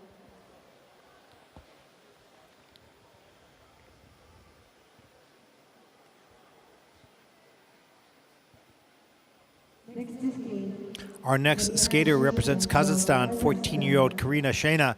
This is her first Junior Grand Prix event. In fact, there's not a lot of international competition. In fact, none on this bio. So new to the Junior Grand Prix world. And if you can keep your eyes peeled for a very impressive layback from Karina as she skates to Sonka, the golden hand.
What a brilliant skate for Kazakhstan's Karina, Sheina. Chance to showcase some of the flexibility that she has within the spin features, but also delivering a good example of progress made in terms of rotation. She hasn't competed a lot internationally, but she did come fifth at the Kazakhstan Summer Championships. And interestingly, Ted, at that event, there were 22 women in that competition from Kazakhstan. She finishing fifth, obviously that solidified her inclusion in an event like this. But even since that competition in the summer, she's got the rotation sorted out much more positively. Oh yeah, and I was watching her in practice this morning, and she's a real thinker. Like you could see her focusing and concentrating. When she make a mistake, and she go back to make the correction, and she was just loving it, not hoping she skated well. She was thinking to skate well, and on this day, it certainly came together. Fast rotator, no question. Let's take a look here at the triple toe loop. And that one, I think, was under-rotated, but it's clean in the system, or looked to be from our angle anyways. And here is the triple salchow. This was nice. Watch the blade on the landing. It's all the way backwards. That was good. Up into the double toe loop. And actually, as she did that triple salchow, the microphone could just pick up the sound. There is a different sound to the landing of a clean jump. That triple loop was under-rotated.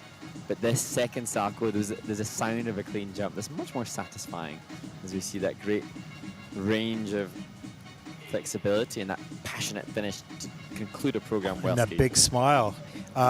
Yeah, the sound is basically silent when that jump is all the way around. Otherwise, you'll hear just like this, because you'll hear the blade sort of cut the ice as it turns. But let's see the score, how happy she is. 90.34. That is second in the free program. Smile continues to grow. And 132.93 for Karina Sheina of Kazakhstan. That puts her overall into second place. Great job. Nice work. Be proud.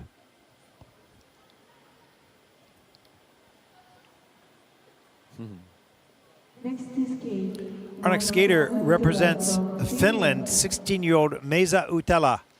She was 8th in juniors at the Finnish Nationals, recently placed 3rd at the Sonja Henny Trophy. And Maisa will use the tracks Jeff the Killer and Sweet Dreams for her free skate.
Finland's Maisa Uutela completes a free skate that was very mixed in its outcome, some showcasing of the quality that she has, and then some little moments of insecurity where she bailed open and popped on some of the jumping passes. But to get to represent Finland at a junior Grand Prix, you have to showcase quality, and she did that by placing 3rd out of 19 women at the Finnish test skates.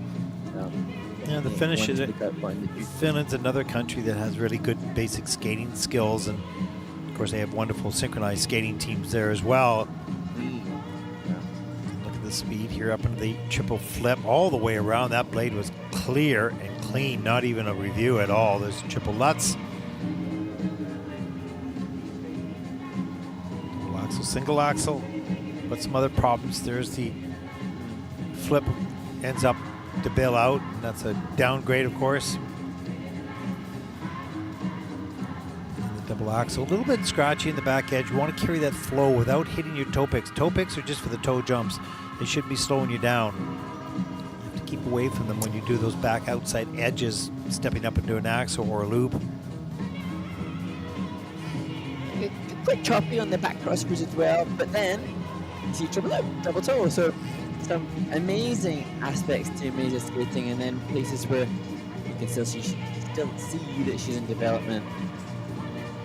I'll be interested to know now for her what the objective is. By getting that 3rd place at the Finnish test skates, that solidified her spot, as I say. And now, is it personal best that she's aspiring to achieve, or is it continued representation? Yeah. She's got a bright spark in her eyes. There's a good look in her eyes. Yeah, she does, and I think it's just gaining experience to see where that takes you. You can only control the day. You can't control the future, but the future unfolds depending on the day. Let's take a look at the scores for Maisa's 86.76. That is 3rd in the free program. And with a total competition score of 131.43, that'll put Maisa Uutela from Finland into 3rd place. She looks like she's still having fun reviewing the program. Still has that excitement. That's wonderful. Yes. Our next skater represents Slovenia, 16-year-old Ula Zadnikar, Slovenian junior champion. This is her first junior Grand Prix event. Yeah, what a moment for Ula Zadnikar. She intends to open with the difficult triple lutz at the start of her program as she performs to music from the soundtrack, The Tearsmith, right in front of the judges. We told a lot of stories at grave. The most well-known story among us was the tale of the Tearsmith. He dressed in shadows. He could fashion crystal tears. Those tears contained burning passions. Time has teach us to wait for good. Every time we have time fly, every time you fall, every time we lose, every time we seek, every time you weep, every time we ask, every time we pray for us.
Well, celebration and success for Slovenia's Ula Zadnikar, the 16-year-old who looks suitably and justifiably delighted with that skate. There's lots to be reviewed at present by the technical panel. However, she has just delivered something that she is satisfied with, and that is absolutely the most important thing for this athlete.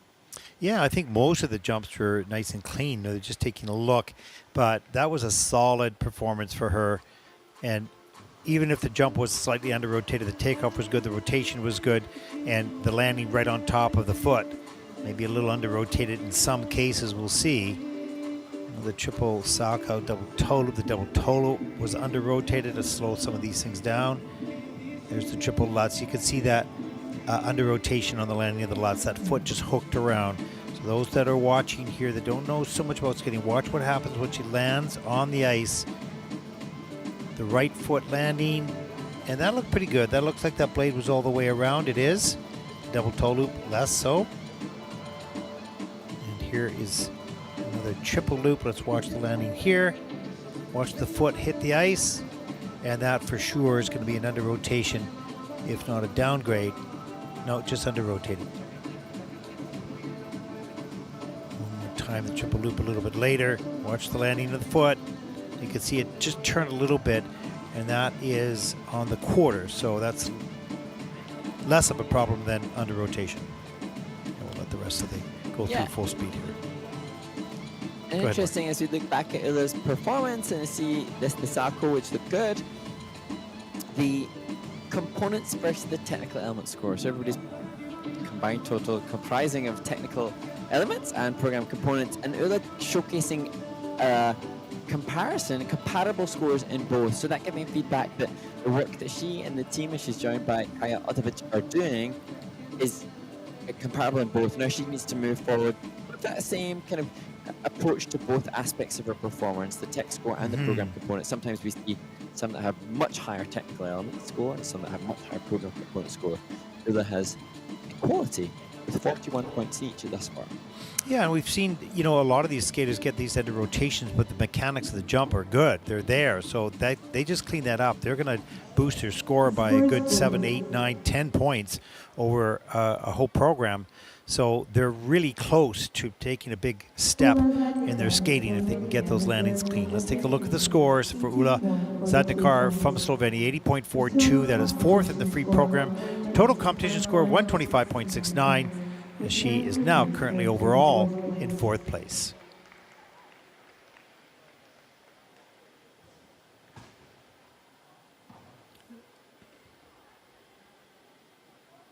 Next to skate, representing. Our next skater represents Poland, 17-year-old Weronika Ferlin.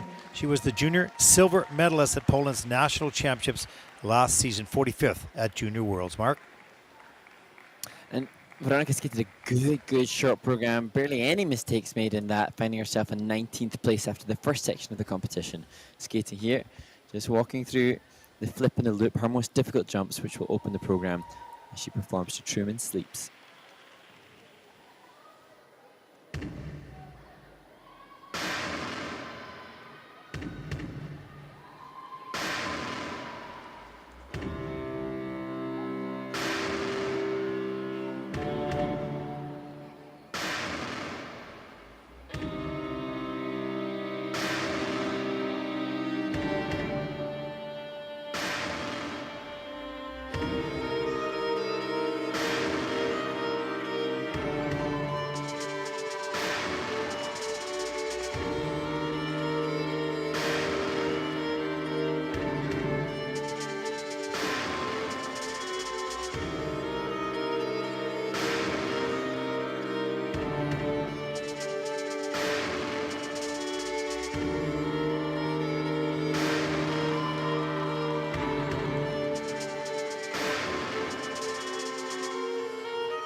Poland's Weronika Ferlin comes to terms with what has happened in her free skate, and there were lots of mistakes made, unfortunately, but what I must praise is the triple flip technique. The flip acceleration and trajectory was so good. We see so many of the skaters that will hook and curve and have tight trajectories, but that was huge. No, she's really come into her own. She didn't skate well tonight for her because she's got really good technique on these jumps. I think she got a little bit tired partway through the program, started to get a little hunchy in the shoulders and it's deteriorated a little bit, but she's improved so much technically. It's just really wonderful to see as we're going to see some of those elements at the beginning of the program. Let's slow this right down here. Here's the triple flip straight back. Look at the ice coverage in the air. Gets the free leg back up into the double toe loop, double loop. Really a beautiful combination, gathering almost 9 points. So that was just lovely. So great technique there, and she can apply it on everything else, but she didn't necessarily. There's a second triple flip, a little bit under rotated and has to step out.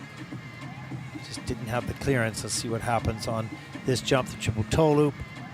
Looked great in the air, great flow, and then up into the double axel, and just has to put her hand down, and it's not a fall. Interesting enough. No. And the double axel a little bit later. So she's got really good technique, and some of the times it was just perfect. She lost her balance or just gliding around the corner. There's some choreographic slides. Yeah, I thought after I think it was a change combo spin, you could see the choreo sequence, both the opening and end of the program. There were points where she had an obvious desire to present and to showcase choreography. She has the potential for that. But just in terms of development, getting the triple jumps was more of a focus, understandably for Weronika. Yeah. That's why the components will be lower than she has the potential to give. Yeah, no, I think she's really improved this past season. So, that's good news. I think we're going to see her next week in Gdansk. She's 17 years old and starting to get a feel for all those triple jumps. And once you get into triple triples, okay, now we start to get competitive technically with the top group. And I suppose for Weronika, 45th at the Junior World Championship, she's now got to think, right, what's top 30? Yeah. What's top 24? Yep. And then you hunt down those scores. You can see from the last few World Junior Championships what the kind of scores are needed to get into this free skate. Go hunt them down, Weronika, make it happen. Exactly. Check out the videos. Take a look at those skaters and then look at yourself. Say, okay, what do they have that I don't? Okay, that's what they have. I'm going to go get that. And they also have this. I'm going to go get that. And that's where you start to knock off the differences between yourself and other skaters. But you need to study them. It's not just the judges' sheets. You need to study that as well, but you need to take a look at the other skaters. 71.19 for Weronika Ferlin from Poland. That is 7th in the free program. Total competition score of 118.27. And that will put her currently into 5th place. With 3 more groups to go. We're halfway through, Mark. Bring it on. Let's see clean skates for every one of the remaining 18 women.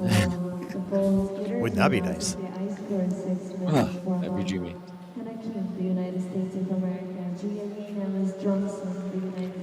Okay, during the warm-up, we see the standings so far. Just Skate from Lithuania still in 1st place. And while we watch this warm-up, Advancing up the standings. yeah, totally. And while we watch this warm-up, what have you got to fill the time? Nothing, right? Nothing. I'm going to come in hot with the hypothetical question as to what the skaters around the world must be thinking now. So we're watching this event, the Junior Grand Prix, and I am conscious of the senior events that are currently underway, and it's particularly exciting this season because of the Olympic Games. The Olympic Games, once every 4 years, it's the opportunity for skaters to carve their name into the history books, even more so than a World Championship title could offer. And so what I'm really interested in is just wondering how the various different athletes around the globe feel when they watch others skate. So currently, as I said, there are events like the Nebahorn Trophy where you've got world medalists, former world medalists, Isabel Levito, Moni Chiba, out there competing against the Grand Prix final champion from last year, Amber Glenn. And what do then the others that are like Kaori Sakamoto at home or Alyssa Liu? I wonder, we're really intrigued to think How do they watch? Do they check up on the score sheets? What is their kind of thinking in regards to trying to stay either focused on their own lane, or perhaps there are some athletes that really need to see those skates because it'll motivate them to demand more from themselves? Could you repeat the question, please? Yeah, there wasn't one. There was just a music, a rambling. I know there's a question in there. I said, my gosh, this is the long question.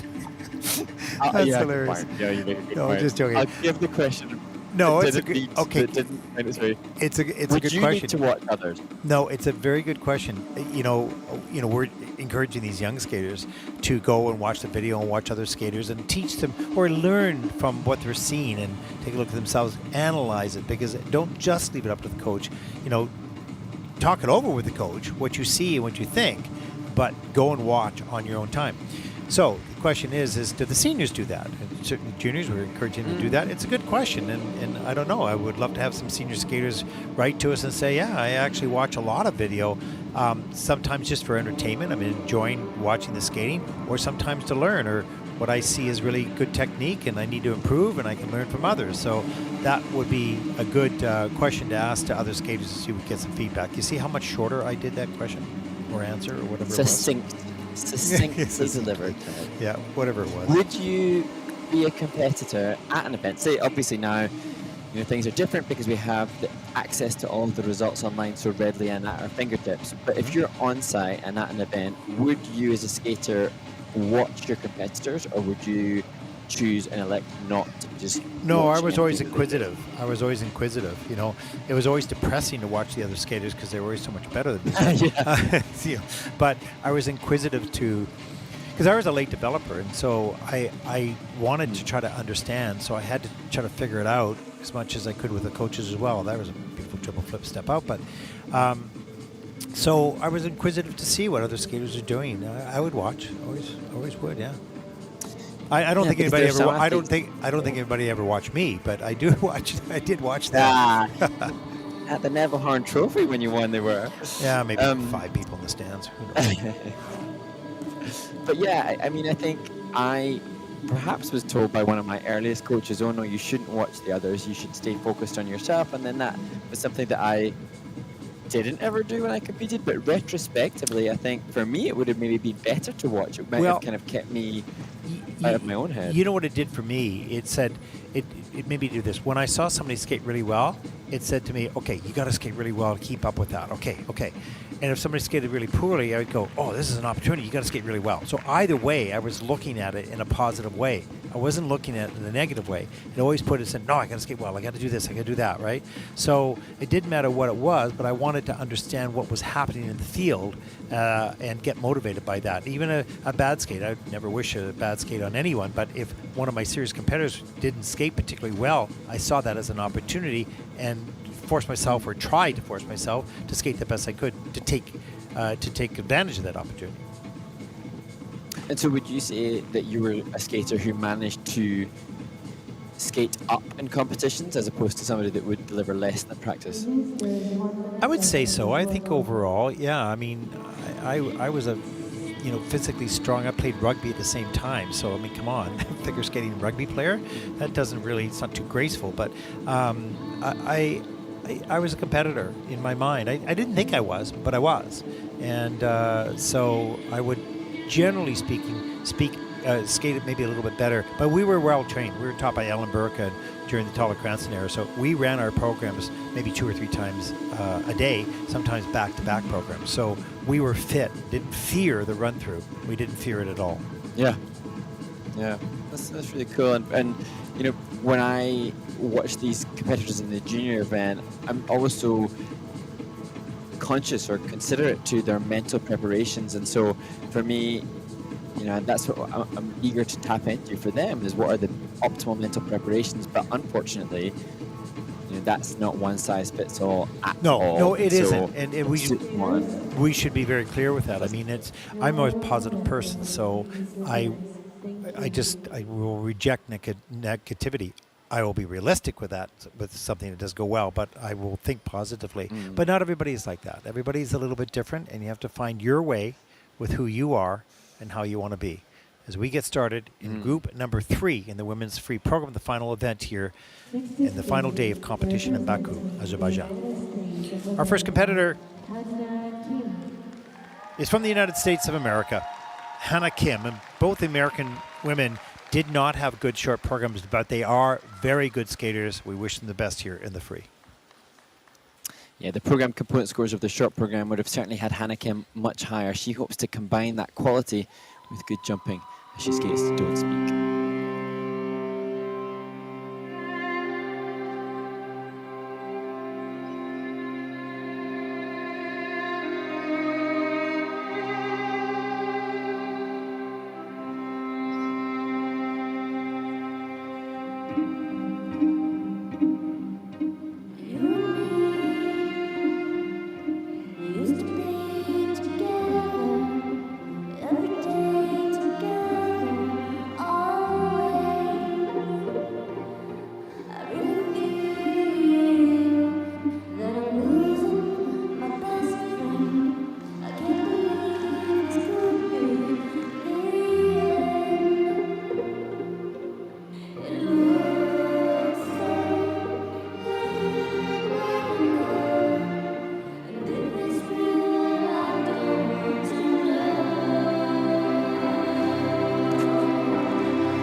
From the United States, Hannah Kim, certainly not the program that she was looking for, capable of, but one of the things, Mark, that I really loved about this was that when that first element went down the Lutz, she looked so determined. I don't want to say mad at herself, but she sharpened up and she would attack the other elements and had some good success in some of the others as well. There were some other mistakes along the way. Did not give up whatsoever. Just kept fighting through the program. Appreciate that on a tough day. Yeah, and I was conscious too that the choreo sequence, the 9th of the 11 elements, she was still driving hard.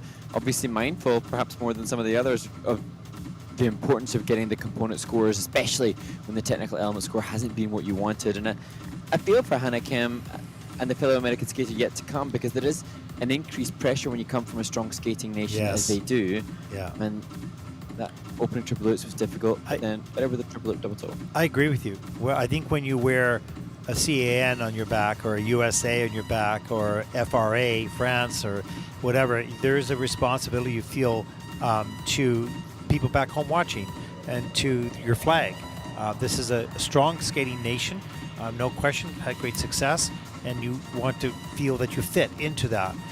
So, which adds more pressure, which, you know, is hard to cope with. So both the women here and Patrick had tough skates. They're really, really, really good skaters. They could be easily up at the top. They're not, because they had tough skates. They didn't do it, but that will change, because they will learn from this. They're determined and they're good. And the time was not now, but that's cute.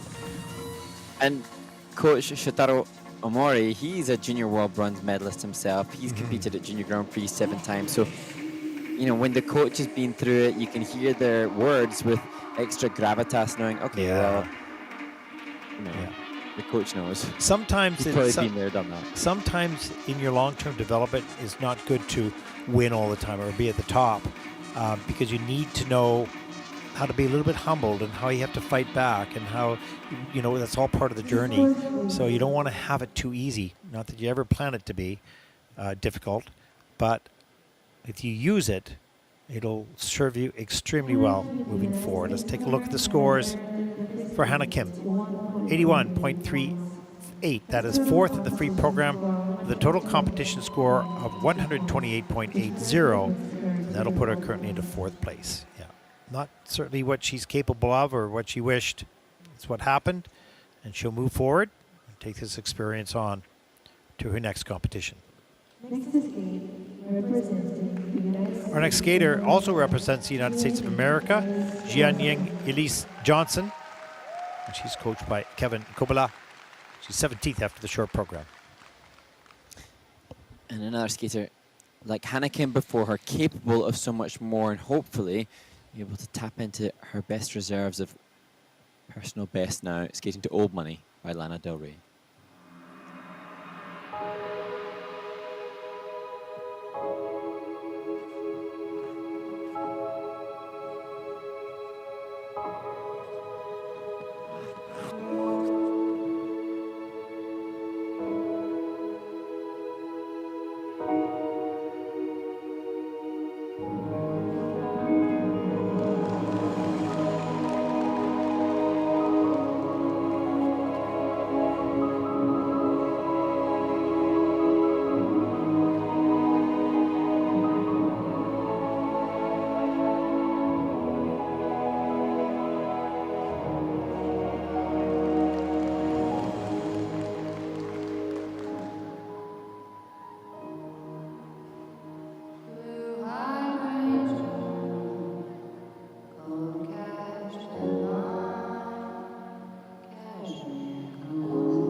America's Jiaying Elise Johnson completes a torrid free skate that, again, another example that is not reflective of the athlete. And indeed, she competed at the DePage Open early last month and posted a huge 183-point score there.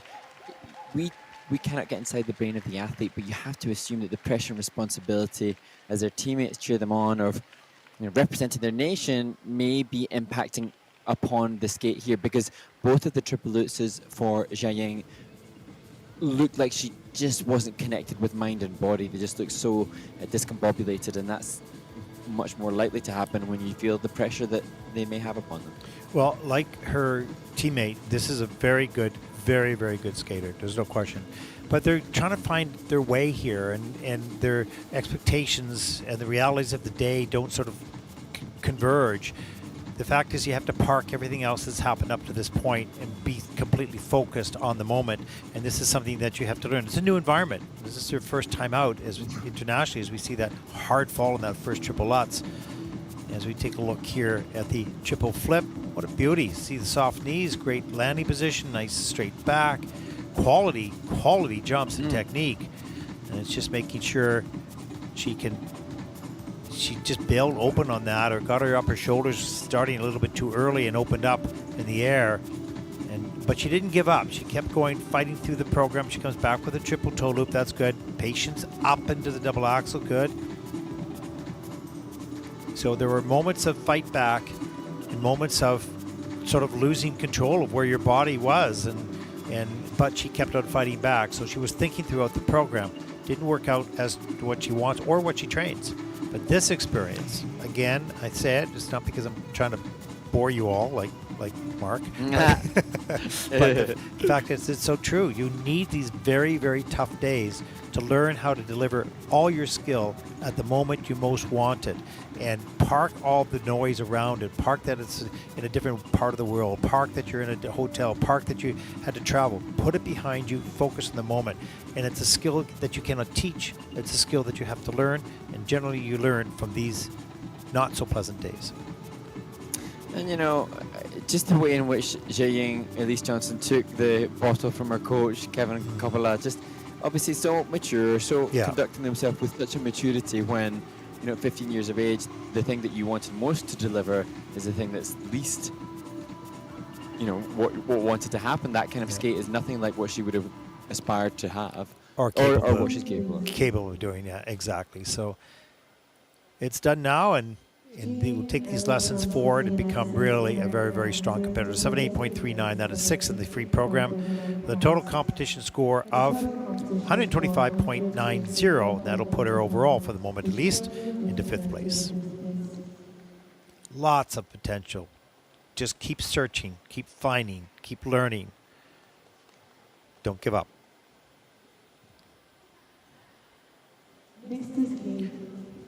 Our next skater represents Kyrgyzstan, 16-year-old Jasmine Schlager.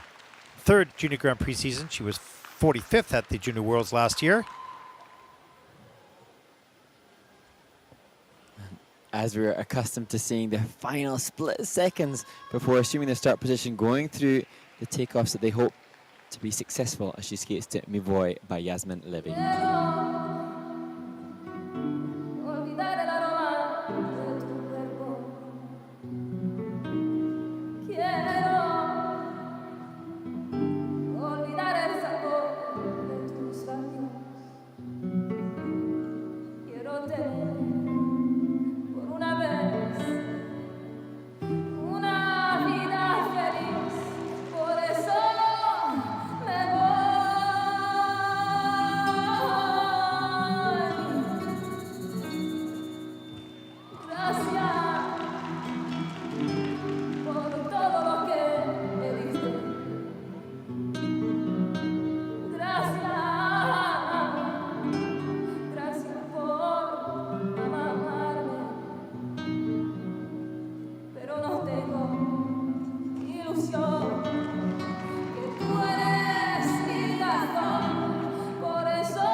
Well, an amazing finish position for Kyrgyzstan's Jasmine Schlager, a skater who just taking her time as she processes what just took place over the last 3.5 minutes of her free skate. That, to me, the double axel triple toe combination, the second element, was an absolute It highlight. was beauty, absolutely. And she had some great success on some of the elements. Oh, that she does a cartwheel, part of her curtsy. And she had some elements that certainly had some challenges and under rotations and bailing out, but a lot of really good ones as well. Not an easy piece of music to skate to. I think it's probably very cultural and it's beautiful voice. And I thought there were moments in this program that she really connected the choreography to it. But there's so It much. would be great to have known the story behind that music choice. Yeah, true. There's the triple loop. Gets all the way around. Look how nice she gets that free leg back, extends it, establishes the landing position. It's nice and strong. Look at the speed across the ice in that double axel. Huge up into the triple toe loop. That was just beautiful. That actually garnered 8.16 points on that one element because it was a beauty. There's the triple salchow. That was solid too. Really a good jumper. Didn't do all the jumps successfully. As we see the triple salchow, double axel, double toe. But when she gets them on, and look at this camel spin. Wow. Beauty. Change of edge, there's feature. And this change combo comes in. Actually, just at a level 3, so missing one of the features. And as you look back at some of these elements through the program by Jasmine Schlager, I'm conscious of the, in and out, there was musical awareness. There was even a hand, arm, and head acknowledgement. So it wasn't a purely technical substance. And interestingly, in that divide between the skaters' technical prowess and their program components, Jasmine's program components are that which are higher. She's got a higher PCS score than she does TES as she cuddles the giraffe and gets the flag out. Is it a giraffe? I think so. I think it could be. I don't know. Thinking more of. Maybe not. Yeah. 88.74 for the free program. That is third with a total competition score of 136.25. That'll put Jasmine currently into first place overall. Yeah. And that will be her best Junior Grand Prix result. Oh, that's great. That's a great heart. That was beautiful. Yeah. She looks pretty calmly pleased. Next to skate represents. Our next skater represents Czechia, Jana Hochkova, 16 years old, second Junior Grand Prix season, second event this fall, placing 12th in Varese.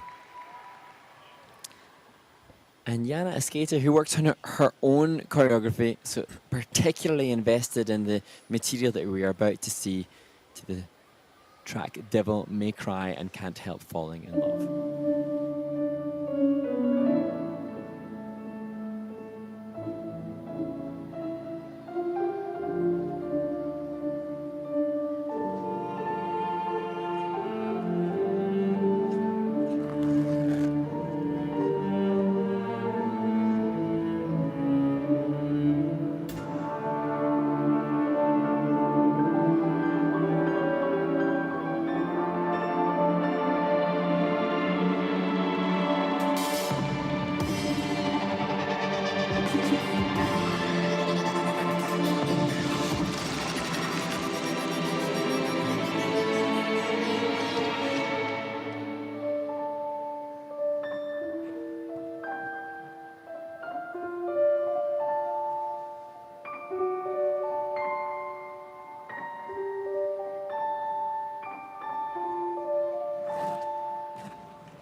Representing Czechia, Jana Hyewon. My gosh, Mark, that was a fantastic program by this young woman. So strong and powerful, great technique, energy all the way. And you can see that as each success landing the jumps, she got fueled just a little bit more and more powerful and more energetic, more connected to the music throughout the program.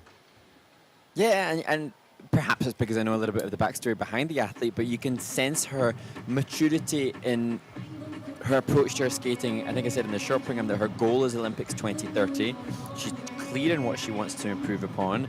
And whilst this free program is the same as last season, she's coming with that same material with a renewed awareness or an increased awareness of what she wants to achieve with it. As we see, big, comfortable triple loops. Yeah, all the way around. Watch for that blade to land on the ice backwards. There it is. Lands perfectly backwards on that. No under rotation on that triple loop. And here's the triple toe loop. Watch the landing. Maybe have a little bit of a hook, but it's clean in the system. And all the way backwards there as well. Good example. Really good. Oh no, maybe this was the triple sal double toe. It was the second triple salco, which was so on point with the music, and it was that. Oh, Here it is. Right here. We can't obviously hear the music on the replay, but the way in which she landed on music forced me immediately to consider a +2 GOE. Whereas what Jana could do with doing is elongating the back outside edge. So when she lands, it's fairly quick out. If she could just stay down and fight for that a bit longer, then those GOEs will go up and there's tangible value assigned to it. And for such a smart woman, that can just be added to her repertoire of achievements to deliver the next time that she competes. There you go. Well-deserved smile and kiss and cry. We'll take a look at the scores for Jana. Her personal best is 102.14.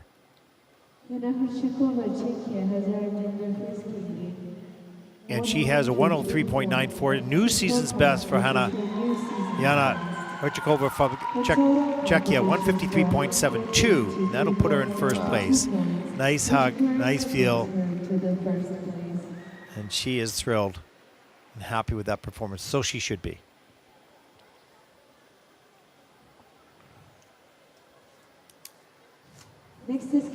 Our next skater represents Austria, 16-year-old Hannah Frank. And Hannah comes into the free skate in 14th place after the short program. She was 12th in Riga, but that seems like a long time ago since her first assignment of this season on the Junior Grand Prix back in Latvia on the first stage. Now, hoping to showcase all the improvements that she has worked on in training leading up to this as she skates to Annelies and Zombie.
Hannah Frank from Austria delivering such fascinating choreography and concept, and the commitment to the final piece of choreo is really, really intriguing. Her movement and her program and her choreography and her music choice make me even more intrigued about this young woman. I'd be desperate to find out a little bit more behind the concept behind this, but she's a great character. Really improving a lot over the last couple of years, and this is exciting. She's aggressive across the ice, carries good flow, good jump technique. A little bit more speed needed on the landings because they're a little bit slow. As we take a look here, it's a triple Lutz up into the double axel, gets it done. That's good. Up into another double axel. So great start to the program, gathering like 12 almost 13 points on that first element. But you can see there's not a lot of ice coverage through the jump. Now that's being picky because she's improved so much. Great technique on that triple salchow. But if she, and this sit spin here, let's slow this right down. That leg is tucked not forward, but underneath behind, which makes it really difficult. You need tremendous flexibility. Yeah, creative as well, as we see the triple flip double toe. And that, again, the musicality of that flip toe was so on point, so good. And that forces, again, the judges to enhance the scores because of that mindfulness and attentiveness to the choreography. And the choreography that Hannah delivered, it was pretty dark, pretty intense music, the track title Zombie, but she delivered it with the conviction that it requires. You just delivered that word zombie, just like the same commitment as she did in the program. Oh, that was great. I get a plus QE. I love it so much when we see these skaters over the years and we see a marked, big improvement. We see that in Hannah, and I think she can feel it in her skating. And she knows she's kind of free now to explore what she can do with the music. She's not afraid of the jumps. She carries good speed into them. Needs to work on carrying a little bit more speed out of them, but that's okay. Great job. And it's interesting because Hannah, she trains in Linz in Austria, but her hobbies include like piano playing, horse riding, roller skating, gymnastics, stand-up paddling. This is a young woman who's obviously very You're saying she's not good busy? with time management. Like, how does she manage to be this good on the ice and be able to be this, busy with other hobbies? That's fascinating. Yeah, I don't know. That's a tough schedule. But a really exciting one. She must have a wonderful parent. She looks like she has. Yeah, no kidding. It looks like she has a lot of fun in life. I mean, doing all those things. Yeah, no wonder she's joyful on the ice. And traveling to compete as well. And for Hannah now, she was 17th last season in Ljubljana, Slovenia, when she competed at the Junior Grand Prix there. And as I said, at the start of this season, just outside the top 10, she was 12th in Riga. Now, currently, just to give you a little bit of an update, the scoring, you may have noticed that Hannah's scoring in the top left-hand corner of the screen during the performance was not updating, and that's continued to be the case on our system. So a little bit of a question mark as to what's happening with the system. We'll update you as soon as we know. But I'm trying to now cast my mind back to this performance from Hannah versus the score sheet that I've got in front of me of her skate on August 20th. So August 23rd. We're a month out from when she last competed on the Junior Grand Prix. In that performance, she had a couple of falls, and yet that free skate that she delivered in Riga became her ISU personal best. So hopefully, when we get a little bit more intel from what's happening, she will have a new PB to add to her. Obviously there's something because the live scoring online has stopped. The scoring here in our, it's all input into our system, but it's not coming through on the results screen. So that they're just going to be working on, could be internet issues, I'm not sure, but find out. In the meantime, so what we need, Ted, is we need somebody to go out and ask Hannah Frank, sat down in the kiss and cry, how she manages to find the time for all those hobbies and be able to do the triple lutz, double axel sequence. How can she be that good on the ice and find time for other life? I would do that. I want you to run out there and ask. I could do that, but it would look odd for me to jump into the kiss and cry and say, hey, Hannah, we're trying to kill some time here. So what's the stuff that you have on your lap, and how do you do horseback riding and all the other activities you do? But it's so healthy to do all those activities, not just be consumed by the sport of skating. That is, some people maybe do that sometimes, and it's just not the healthiest thing to do. You need to have a smart skater, and a smart person or person with experience is going to be having their mind on a variety of different things in life, learning in a variety of different areas, and applying whatever they learn there to the ice. Let's see the score. There it is, 99.24 as she goes, oh, okay, not too bad. That's the new season's best.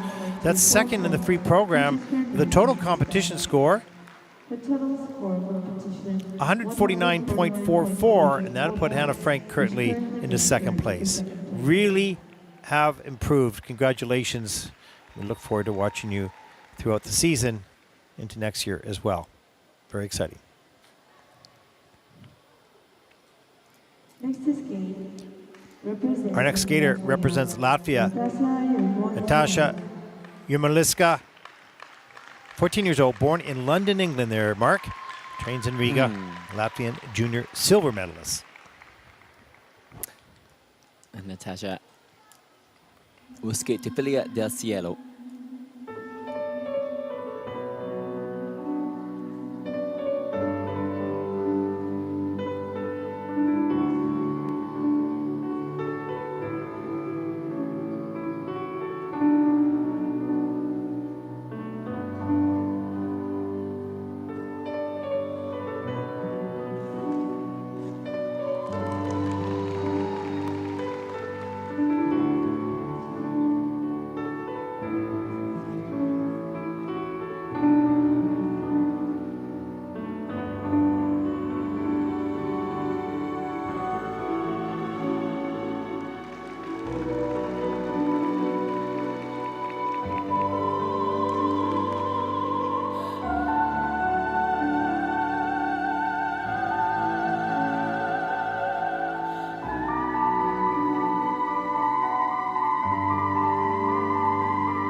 Well, submarring the first two elements, Natasha Jarolika, representing Latvia, has absolutely delivered lots of green boxes for her technical score, which were still evident on screen. And what a great way for this young 14-year-old to head towards her birthday, which is on Sunday. She'll turn 15. Oh, lovely. Oh, that should be a nice birthday present she just gave to herself with such a strong skate. Yeah, 5 elements under review. Yeah, absolutely. 5 of the elements are under review. One of them is the spin. So we'll see what happens with those elements as we take a look. She has a really nice jump technique, very solid, straight up in the lutz, a little bit on the lean, but she manages to keep the back really strong and save that landing. And watch here, this loop jump is just lovely. Right on, soft knees, up into the double axel, and a pop into his waltz jump there, unfortunately. But wow, what a loop. The triple flip after that. Nice, little bit breaking forward into the double toe loop. Here's another triple loop. Boy, that's sweet. That's just beautiful technique. Great time. Triple flip a little bit later. Yeah, there was good. Yeah, and Natasha, when she competed in Ankara, she's already had one assignment, as we see the Sako toe, triple and double. She had a couple of falls in the performance in Ankara in Turkey. So this, an obvious sign of the work that has been done. She's obviously really educating herself. And I imagine that for Natasha, who practices in Riga, that she was on site to watch what took place on the first stage. Then she competed in Ankara, and now heading towards the later stages of this Junior Grand Prix, showcasing all she has learnt this season. And there's her coach, Ekaterina Platonova, with a smile and the kiss and cry, pleased with her students' skate. And Natasha looks pretty focused and serious still until the scores will come up. She has a 86.02 is her season's best. 86.02. And this score is going to be, yeah, a 96.23, 10 points above her season's best. This is the new one. New season best with a 147.44 total competition score, and that'll put her overall at the moment into 3rd place. Great job.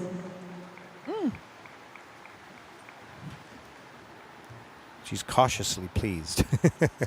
You can see that smile. Yeah. Happy birthday. Happy birthday. Yeah, happy birthday. There you go. Okay, we're on an ice resurfacing break. What video playback do we have there, Mark? During this ice resurface, you're going to be treated to our must-watch moments from Bangkok, and then our figure skating basics series continues with the judges panel analysis, alongside some other sites from Azerbaijan. Yeah, some of the sites from Azerbaijan, just beautiful, beautiful architecture, beautiful scenery, a wonderful part of the world. We'll be back after the ice resurfacing. Stay with us.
Welcome to Bangkok and Mark and Ted's must-watch moments. It's been a really exciting competition, some brilliant skating. Mark, what about the ice dance? The must-watch moment in the ice dance competition goes to America's Hannah Maria Aboyan and Daniil Veselukin. Their Vogue rhythm dance was followed up by a Goddess of Victory Nike-inspired free dance. And they are hoping now with the win here to follow in the footsteps of their training mates Noemi Maria Tale and Noah Lapornara, who won gold at the Junior Grand Prix final and Junior World Championships last year. What about the women's event, Ted? Mark, in the women, Mao Shimada of Japan once again takes the title here with brilliant skating. She did make 2 mistakes at the top of the program, but all the rest of her quality of skating makes her the very best in the world 3 times in a row, maybe 4. coming this season. Mark, what about the pairs? The pair's must-watch moment goes to the champions from China, Rui Guo and Yiwen Zhang, who caused lots of excitement following their silver medal placement in Ankara 2 weeks ago. And they followed that up with the title in Bangkok and another wonderful quadruple twist. In the men's event, Ryo Nakata of Japan, skating to Gladiator, lands 2 quads and his triple axels, dominated this event as he takes the title here and a trip to Nagoya for the Junior Grand Prix final. My must-watch moment from the women's event has to go to Korea's Jeongyul Hwang. She was competing in her 3rd series on the Junior Grand Prix, having never won a medal before, and the reaction that she and her coach Jin Seo Kim had to that bronze medal was just so endearing and gives us such a brilliant insight into what this means to the skaters and their teams. My must-watch moment from Bangkok comes in the women's category. There were 36 entries, and the 36th skater in this event, Cisa Suyana Diaz Bermudez, is from Ecuador. She does not have coaches. She skates in Quito, her hometown, and works with coaches online from Mexico. Does not often get to see them in person. She skated to her music from her country and costumes related to her heritage. This was a special moment for her, and she was even injured on her way to get here. But she was so determined to represent her country on the Junior Grand Prix, and we see here the expansion of skating around the world. It's a special moment.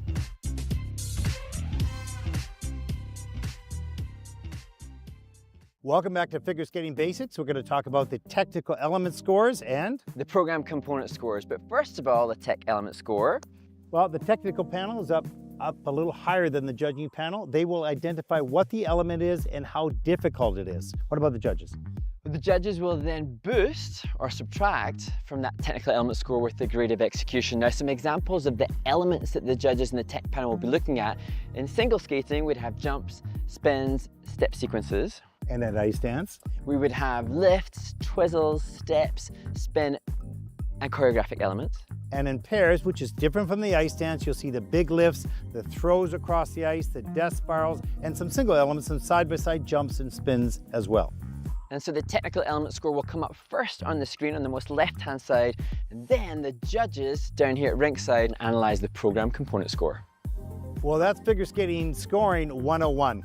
We hope you've enjoyed this understanding the scoring. Make sure that you tune in for the next episode of Figure Skating Basics.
Warm-up group 5. The following skaters will now take the ice for 6 minutes of warm-up.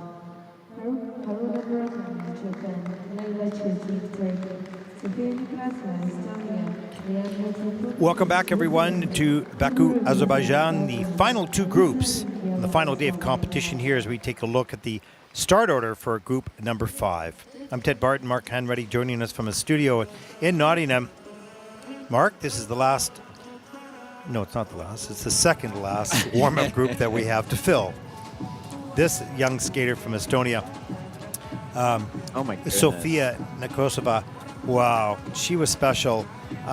Just some beautiful skating skills. And I was watching her in practice session today, and she's so focused and so alert and aware for such a young skater. No, it's really charming. So, anyways, do we have anything else that you want to discuss or bring up or ask or avoid or whatever you want to do in this 6 minutes?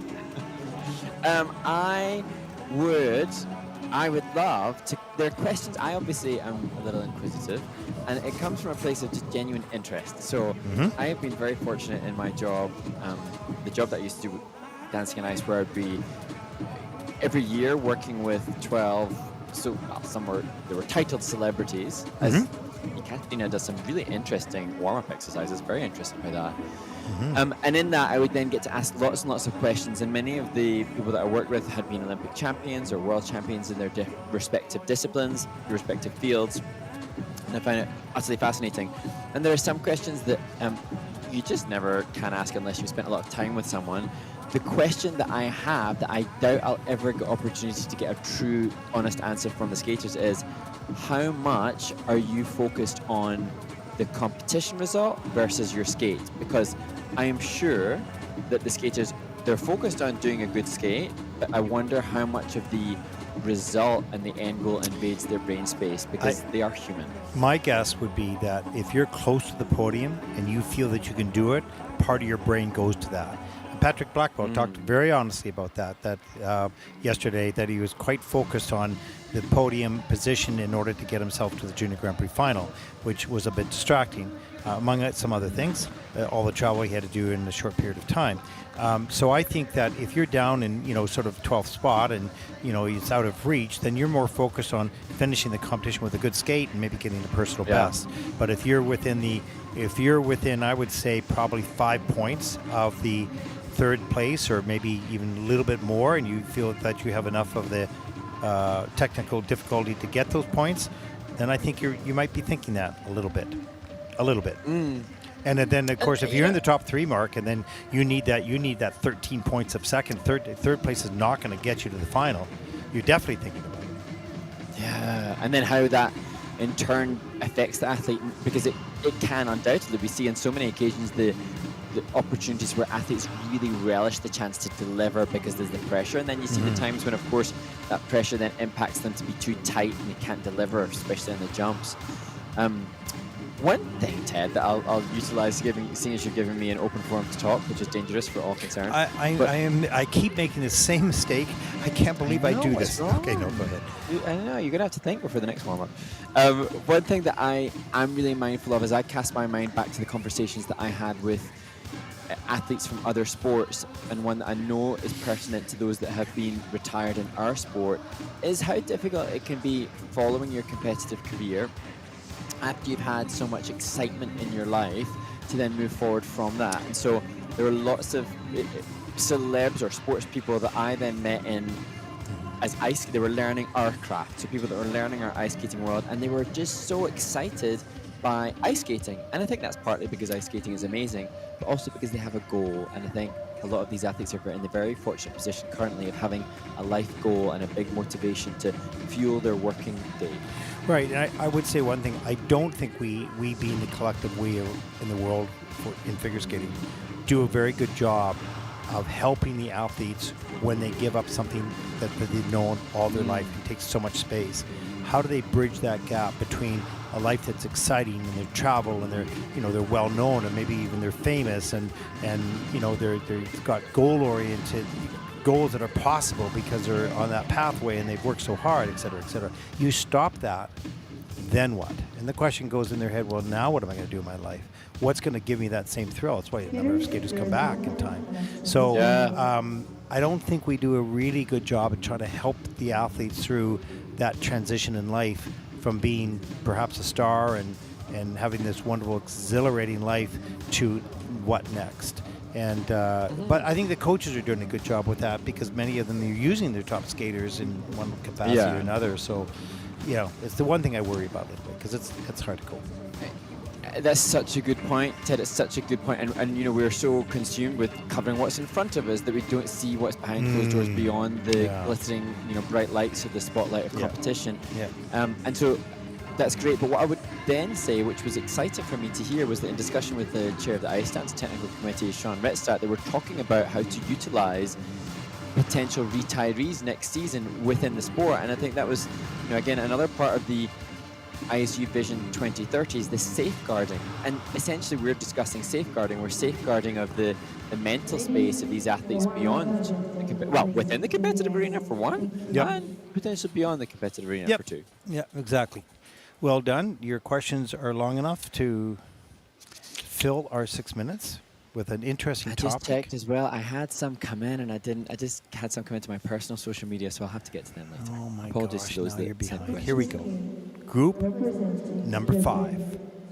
First skater represents Japan, 17-year-old Haruna Murakami, and she may not be used to being in this group. She's usually in the final group. This is perhaps a new experience for the 17-year-old. Yeah, and Haruna Murakami struggling with the short program, just looked off and uncomfortable throughout that performance, but she is so wonderful. And for the second time today, we will hear music from James Horner, the Titanic soundtrack.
Maybe the weakest moment of that performance was sustaining her final end position for Haruna Murakami from Japan. As I said before, in the short program, she just looked uncomfortable and off her game. And in this performance, she was much more akin to what we saw, as you see her teammates cheering her on, when she competed in her first Junior Grand Prix assignment in Ankara. And I thought she was so unfortunate not to get the bronze medal in Ankara, just off the podium there. Now she's left herself with so much work to do. She's sort of 8 3/4 points behind third after the short, but she can walk away from Baku with her head held high after that performance. Absolutely, she was determined to skate a clean program, I believe, just for redemption, to show people what she can do. It might be a little bit too little, too late, but we'll see what the scores will be. When you take a look now, there are 6 elements under review, and that lots actually is in as under rotated. The triple sow, triple toe loop, no problem. That is clean. And the triple flip here is on the quarter on the landing. I don't know why, didn't look okay. Oh, yeah, that's harsh. Yeah, okay. And the triple sock out a little bit later. Look at the size of that jump. It's just amazing. So she's used that for years. It's a trademark move for her, and it's so enjoyable to see good quality. Yeah. It's interesting, Ted, because casting my mind back to her previous performance in Ankara, she was one little mistake double axel double toe single loop. Here she managed to do the 3-jump combo with the double loop.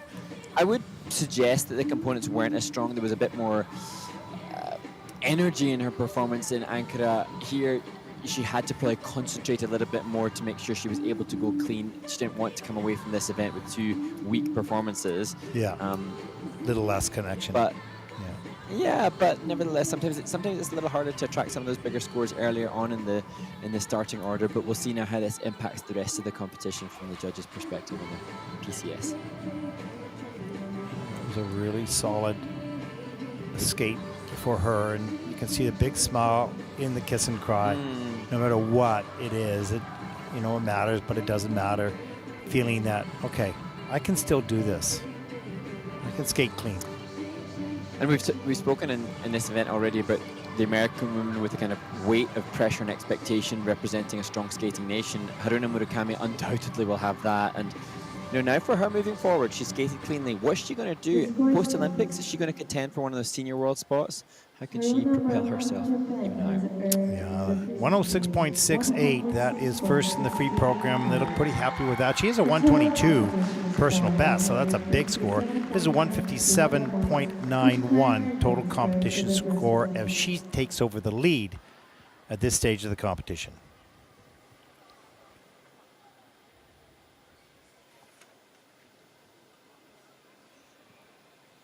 Next is King. Our next skater represents Turkey, 13-year-old Leila Sultan. This is her first Junior Grand Prix. She showed wonderful skills in her competition in Ankara, and she's currently 11th after the short program. Yeah, and from Murakami, who's been in contention for medals in Ankara, to skate much higher already here in her second Junior Grand Prix after the short program.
Well, Leila Chetin, representing Turkey, isn't even 13 and a half years old. She's 13 on 25th of May earlier this year, and I think it's so amazing to see that innocent youthfulness approaching things, because that triple flip, double axel, single axel sequence was something that I doubt any international competitor at this kind of caliber would have fought for in the way she so innocently approached the less optimal landing of it. Was amazing.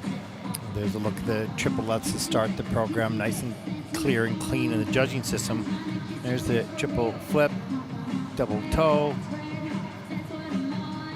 Or is that the triple? That's double toe, I guess. Here's the triple loop, double toe.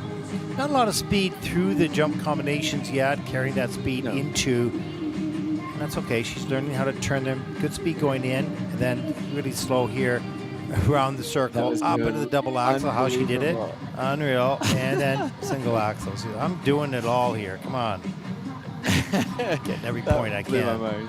And the triple loop, a nice technique. And again, look how small and tight that landing circle is. So there's work to be done to carry the flow out of the rotation and across the ice on that landing edge. But hey, that's being super picky.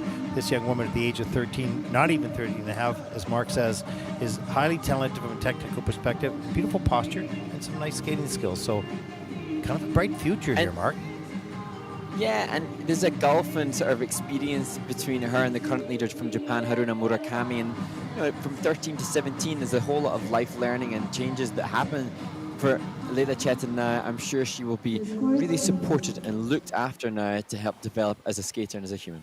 Yeah, let's take a look at her score. It's a 99.52 is her personal best. This is 99.41, so that's slightly less than what she received in Octar with a 150.79 total competition score. She seems happy with that, and that'll put her currently overall into third place. Nice job. Interesting watching the skaters from Turkey start to climb the ladder. Next to skate, Sofia. Our next skater is 14 years old. Sofia Nakrasova, new to the Junior Grand Prix, not with too much experience, but she was a real charmer in the short program, Mark. Yes, Memoirs of a Geisha, the soundtrack to this free skate for Sofia.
Sofia Nekrasova, Estonia.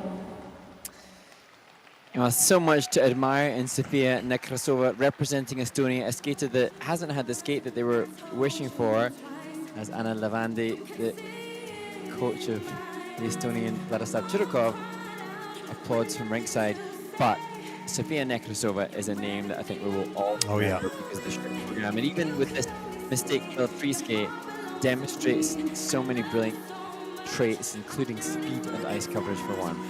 Yeah, and there's a number of mistakes here in this program. But forget about the mistakes for a second. Look past that and look at the ability to be present in the moment. She has facial expression. She's got wonderful choreography, a good posture, and she carries some pretty good speed into, not necessarily out of the jumps at this stage. As you can see her just on a tight curve there. Beautiful camel ole over there, up into a blade move, a toe pick actually, and lovely spin positions. There's a forward outside edge feature. Yeah, great camel spin there. Illusion here, we can see that difficult variation in that back setter.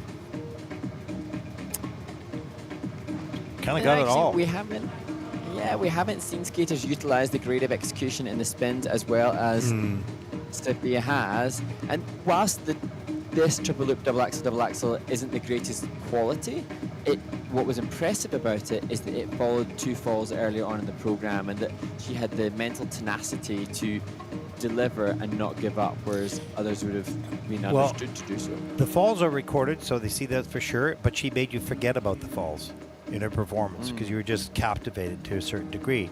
So lots of work for sure she has in front of her, but she's a real charmer on the ice. She's got some wonderful skills already, and she has a connection with the music as well as we get zoomed around the corner. And interesting, her mom is her coach and choreographer, and later we'll see the Belgian skater whose mom is the coach as well. And you know, when the coach doubles up as parent, the attention to detail and the qualities I think are drawn out of the athlete ever more, because I'm sure the conversation can extend beyond the walls of the ice rink. Yeah, we haven't seen a personal or season's best yet. She'll establish that right now. And it's funny because she's always got this little smile on her face, and you wonder what she's thinking or what she's feeling. But I watched her this morning in practice, and she simply loves to skate. And you can see that in her performance and in her practice. And that's the most important thing. Don't do it for any other reason than you love to do it. And I read a quote that she said that skating has taught her discipline, resilience, and the power of self-expression. Now, to be 14 years old and have that kind of awareness is one thing, but that will help her to utilize all these experiences. Pretty calm there, eh? That's terrific. Let's take a look at the scores. 92.11, and that is 7th place in the free for Sofia Nekrasova from Estonia with a total competition score of 144.27. That'll put her overall for the moment at least into 6th place. Now, she's going to be fun to watch every year. She's got a good 4 years in juniors. Yeah, special moment. Our next skater represents Switzerland, Leandra Zimpukakis. 16 years old, she was the Swiss junior champion, 9th at Junior Worlds last year. And Leandra is more used to being within the top 6 in a junior Grand Prix, finding herself 9th after the short program of following a mistake on the triple. She does have in her planned program content a triple axel. Whether she uses it or not, we'll know after the first element.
Leandra Tsimpukakis representing Switzerland, and I mentioned before she started, Ted, that she would be, frustrated to find herself in 9th place following the results that she's had on the Junior Grand Prix before. She would have had eyes on medals. I wonder, though, as we see the ice dancers cheering her on from her country, whether or not that triple axel was just a way to utilize this competition. Perhaps the placement after the short program made her feel adrift from the medals, so why not utilize this event with another opportunity to push herself forward? And she may be the first Swiss woman to ever attempt a triple axel in competition, and although not close, sign of things to come for an aspiring Watch what happens here. Great speed on that back edge, up, but not high enough in the air. Although I must say, it did look a lot better now in that super slow motion. But that foot was under-rotated, if not down. Yeah, it is downgraded on the landing. Let's take a look at the triple Lutz. So everything else was really, really solid. Very good stability on the takeoff, straight up into the air, so she's never on an angle. She's straight up, strong back, soft knees on the landing, triple Lutz, triple toe. Ted, as we look at this, the flip from Leandra, I think I said in the short program, normally when you've seen as many skaters as we have and studied the sport over the generations, kind of can almost box skaters into groups, or as we see this really cool choreo by Artem Turchenko. I don't know who Leandra's quite like. She's strong, but she has expression. She's passionate, but there are some sensitivities, and she's kind of her very own style, and I really, really admire that. I agree, and I think she has to just. I think she just need to bring that out more, because when we saw that, lack of a better term, the choreography, the dance work at the end of the program, there was a freedom of that movement, and it was aggressive, and it was different than anybody else's. And the more she can place that throughout the program, not just at the end for a little bit, that moving to senior, she will need to do that. But great job. And Sindra that joins her in the Kiss and Cry. They've produced so many great skaters, but all different stylistically, which is real testament to the coaches giving them technique, but also space to develop as well. And the free program is 118.30 points, season's best. First in the free program, big smile on Leandra's face with a 173.52 as she takes the lead. And you can see she's breathing heavily with pride. Wow, that's what she was looking for. A great skate and a great number.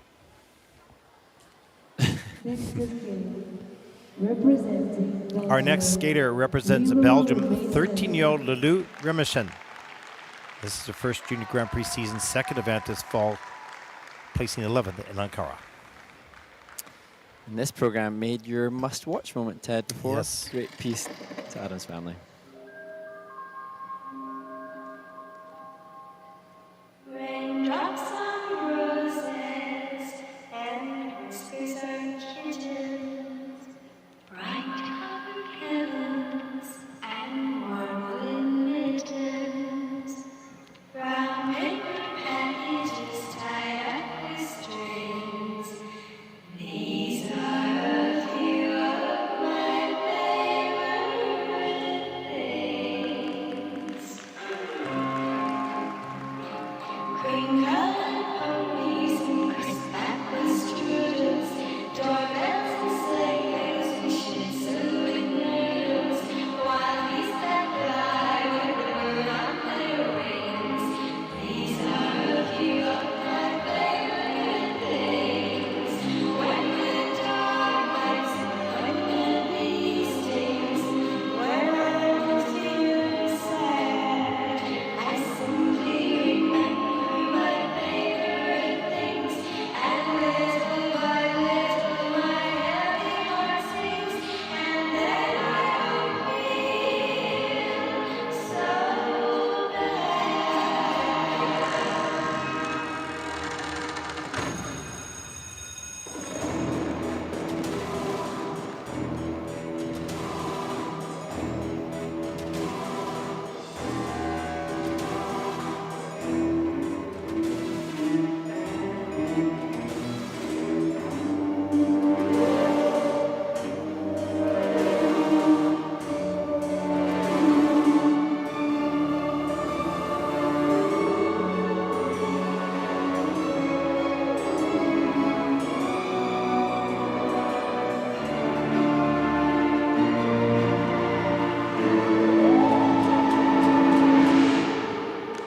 worry about me, Mother.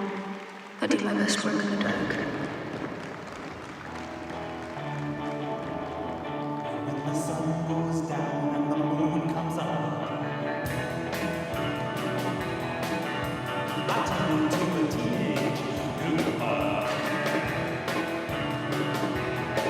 And I cruise through the city and I roam the streets. I'm looking for something that is nice to eat. You better die when I show up.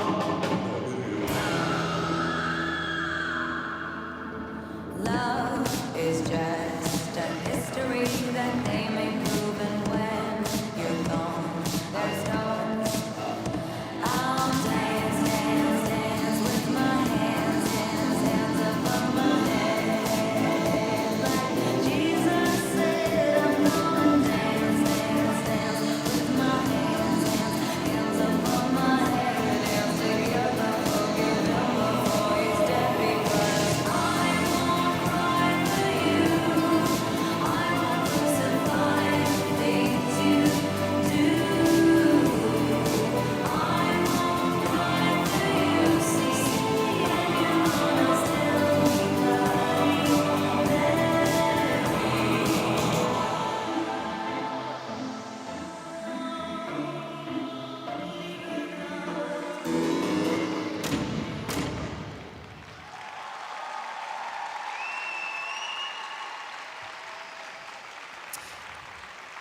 Uh, 13 years old, Leila Remesen, showcasing a lot of what I assume is lessons learned from Ankara there.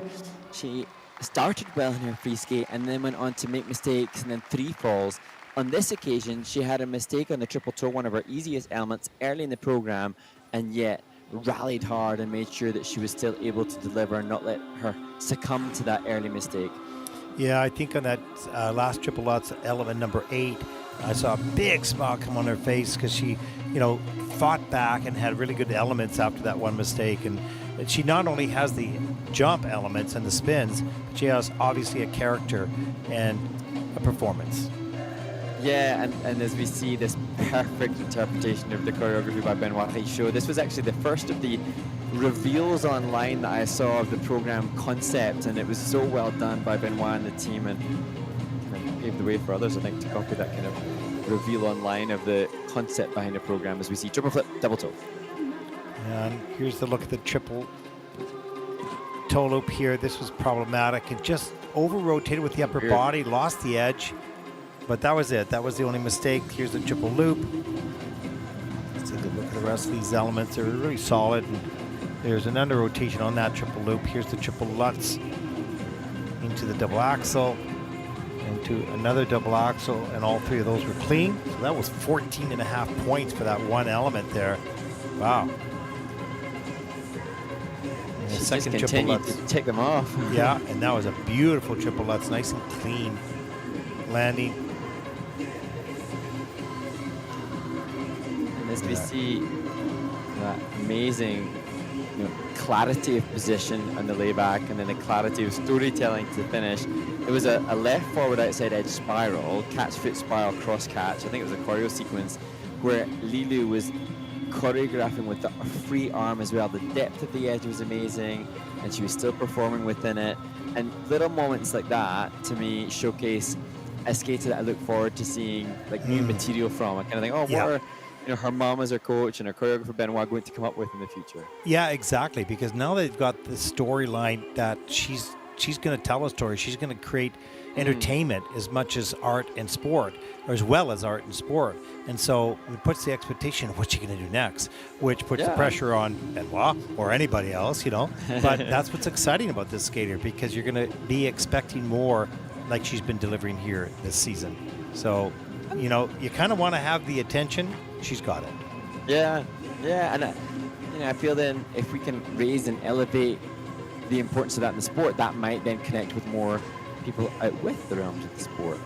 Taking something like the Adams Family concept, the Wednesday Adams concept, creating something online with it, so people who are on social media all the time see it, and then drag that audience into the sport and keep them here. drag them It in. was a bit intense. Drag them, kicking them, going, yeah, it's a little You'll stay overreach in the ice there, rink, Mark. Mark. You're getting near the end of the night. You're getting dramatic yourself. Become an ice skating fan. Yeah. The scores, please. Let's take a look at the scores. She has a 95.46 as her season's best. But this is a season's best of 106.80. And tilt of the head by the coach going, that's pretty good. Didn't want to react too much. 162.36, that'll put her in second place overall. That's very solid. Very solid skater, program, and result. She wants more? Good. That's always good. She'll get it. Yeah. Great job. Representing Our next competitor represents Slovakia, 14-year-old Alicia Lenglova, second Junior Grand Prix season. Alicia was 6th at both her events last season. Good result. And Alicia looked beautiful in the warm-up. Hopefully she can maintain that through the performance, skating to My Way by Luca D'Alberto.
Alika Lengyilova from Slovakia, just so well packaged, prepared, and presented.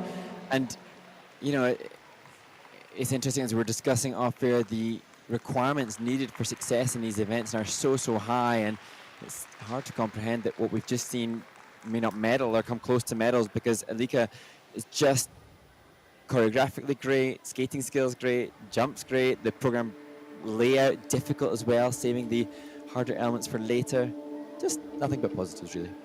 Yeah, we were talking offline about the strength and the depth of skill and abilities in these groups, and so nice to see, and probably a little bit frustrating for some of them that, you know, have such a high level and find themselves in these positions not right at the top, where a couple years ago they would have been. Here's the triple loop.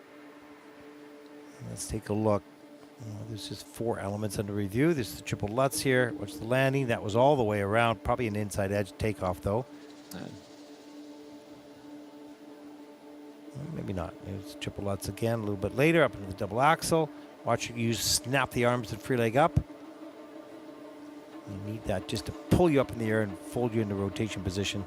Go ahead, Mark. Well, I was just going to say that now for Alika and all of the women, really, it really becomes now understanding stats and numbers, because Alika's done some great stuff. You know, we saw the triple lutz with the 2 double axles, hard, high-value stuff as Polina joins her in the kiss and cry. But now I feel like if I was, you know, trying to prepare somebody for a junior Grand Prix, it'd have to be really clear. You now need to give probably 2 triple triples or triple and a 3 jump combo late in the second program, and you need to be in the 7s, mid 7s in terms of the components to be in contention. It's the bar is high, and Alika's done a great job, but needs to keep striving to jump over those hurdles. Free program scores for Alika Lengyilova of Slovakia in the free program. A solid skate. She's a 109 personal best from last season, and this is a 111.86, and they seem to be pretty happy with that score. That'll put her second overall in the free program with a 167.71. She takes second place after 5 groups. Final group of women coming up. And we'll see Lengyilova next week in Gdansk, I believe, as well. So chance to improve on those scores there. Wow. Now the plot just thickens, because we've got some really good skaters coming up in this group. So we take a look at the standings so far after 5 groups. And as we head into this final group, looking at the standings further down, it's an interesting concept. I was just sort of ruminating as to now how you would prepare a skater in terms of their understanding of what was necessary for medal-worthy scores, and I was suggesting that, you know, 2 triple triples or a triple and the 3 jump combo in the second half with good quality, and maybe components in the 7s. But we're entering into this final group with Arina Kalagina, the Azerbaijani skater who we know can land quad salcho. We have Yuseong Kim, who we know can land triple axel, and so that can be the approach. What intrigues me is for the coaches of these aspiring athletes and the powerhouse coaches, what their focus is on in training. That said, as we watch Arina now, you know, a good coach will be mindful of both the program component scores and the technical element scores. Now it may become how much of it is environment and training location, because to be excellent, you need time. Time is not something all the skaters have.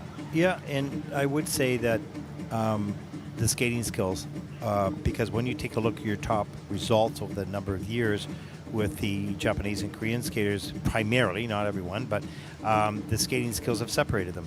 The speed and the depth of edge and the multi-rotational turns and changes of direction. And as you mentioned, that the Japanese skaters skate every day like an hour on those skills. So if given the even playing field, triple out, triple toe, triple flip, triple toe, all the same jumps and spins, pretty much, what's the difference? Course connection with the music, choreography, and skating skills.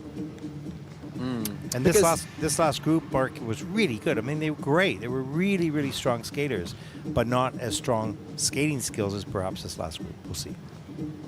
Yes, and I suppose when I consider, you know, the senior events, which many will have watched last year, for the vast majority of the season, Amber Glenn, the American skater, was unbeaten, and that was in part due to her having a triple axel, which not others had.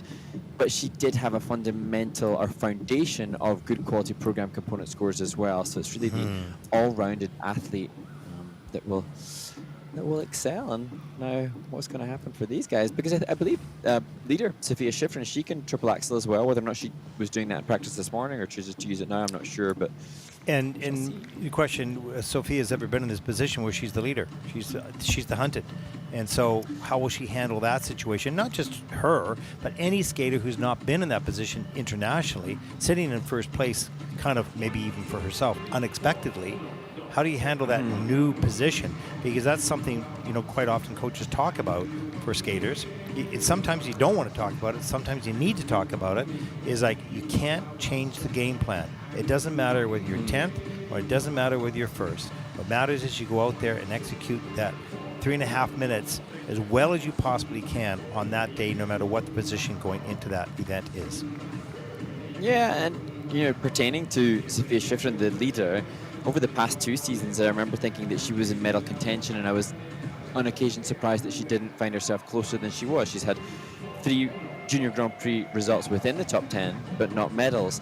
And so now, I suppose the mental preparation can affect, if everybody skates cleanly, then can feeling, like the leader after the shot program help to boost your presentation a little? Can the confidence that the judges have said that you were the leader after the first part, can it help you to elevate your PCS a little bit with more confidence? I think it can in senior.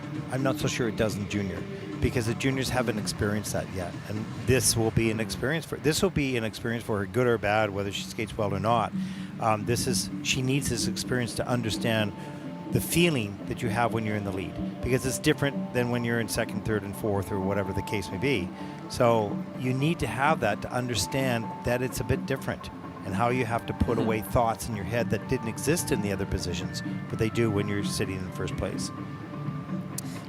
And it's interesting, I think if I was to do a cross-section questionnaire for singles skaters, I think often many would suggest that they prefer to be those hunting, the underdog, perhaps underneath, than to be the leader. I would say that perhaps an ice dance, I'd say the reverse of that. I would say that if I was an ice dancer, I would like to be the leader, know the judges had the components first. But if a single skater with more maneuverability in points with the high volatile elements, then I think being the one hunting is be a couple points out of the lead, maybe 2 points out of the lead, or in that area that just one element can make the difference, right? So, but we'll see. It's and what do we have here?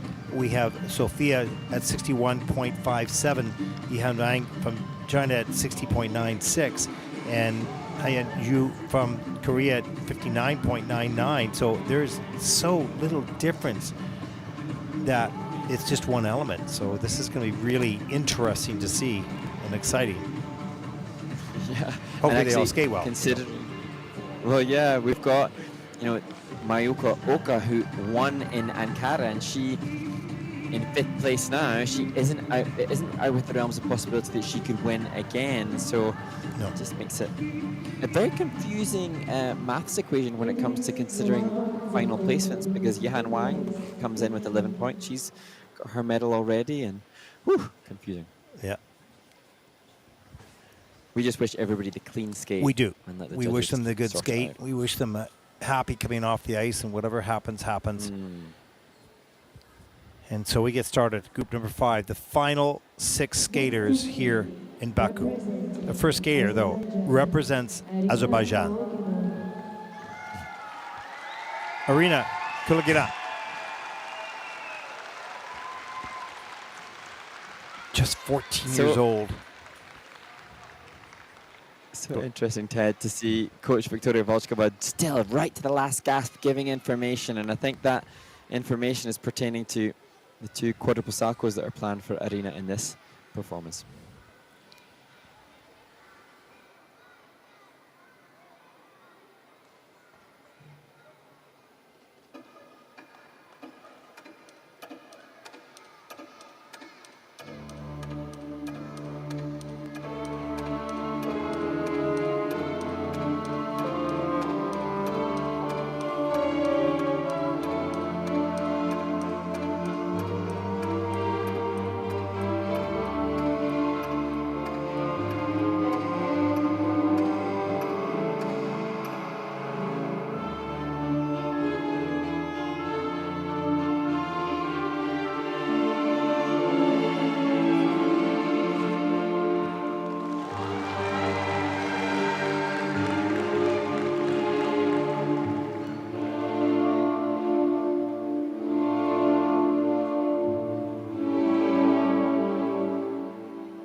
Arina Kaligina representing Azerbaijan, much to the delight of those watching. And that quadruple salto was just wonderful to open the program, and not just a clean quad jump, but a quad jump that had such quality that she will add a couple of points on the grade of execution.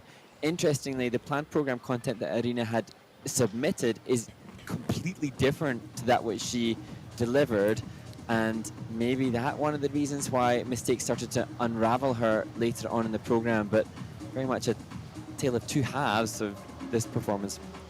Yeah, certainly a very athletic, demanding physical program, but some of the jumps got away from her after she did this beautiful quad salto. Here, going to slow it right down. Watch the right side come up, fold into the rotation. She's a little bit on a lean, but she gets that free leg back right away. Just a beauty. She gathers almost 12 points off that one element and follows that up here with the triple flip. Good height on that, easy. Good flow between that and the triple toe loop. So good start to the program, but there were some elements that got away from her there, and a big lean on that triple Lutz, leaning to the right side or to the inside on the takeoff. Here's the triple loop. That was solid Euler. Up into the triple salchow. And has to flip out of that. A couple more mistakes after that as well. Yeah, and she does generate great elevation, but you wonder, because when she competed in Ankara, we'd seen the quadruple salto in practice, and so exciting to consider it coming, but it didn't materialize. Here, it has materialized. Maybe the excitement of that paved the way for the mistakes that were later made, but if she could have delivered the remaining jumping passes, we could have been looking at a huge score. However, still all to come together. Yeah, and this is a learning process. That it is for every athlete. I know they're trying to win, and they're trying to have a personal best score, and you do that with your biggest elements, but there's going to be a learning process here. If a quad sal was so easy, everybody'd be doing it down in a novice. It's not. Yeah. So it has an effect. Even if you land that, it has an effect on the rest of the program. Season's best, 109.91. That is third of the free program with a 167.78 total competition score. That'll put Rena, for the moment, into second place. She wants more. Good. And she will deliver more. She certainly has the abilities and skill.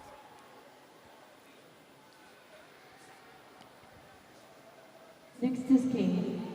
Our next skater Representing won Mayoko a Junior Grand Prix Oka. already. She finds herself in 5th place. Mayoko Oka, 16 years old, from Japan.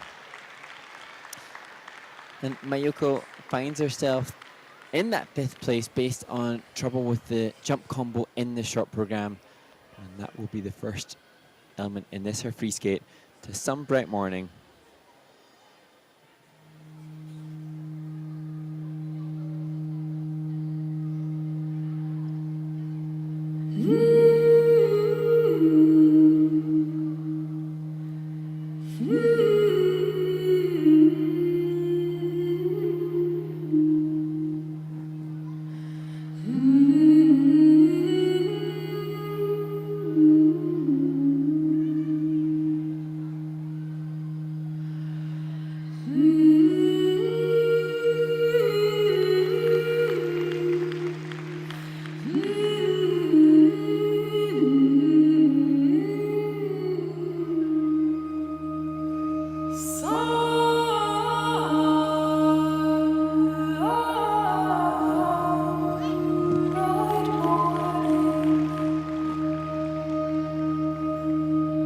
When this life is over,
Japan's Mayoko Oka doing all she can to pull herself up from the 5th place after the short program. And it was interesting, Ted, because as Mayoko attempted the triple axel, I could hear a yelp as some of the skaters, oh gosh, there's the 4 of the women in the back row there that have competed already, sitting together, being friendly, supporting the others.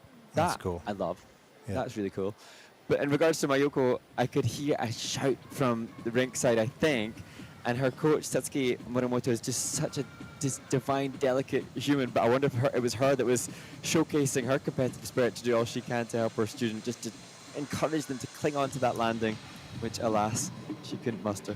There's the opening triple Lutz, triple toe loop. That was very solid.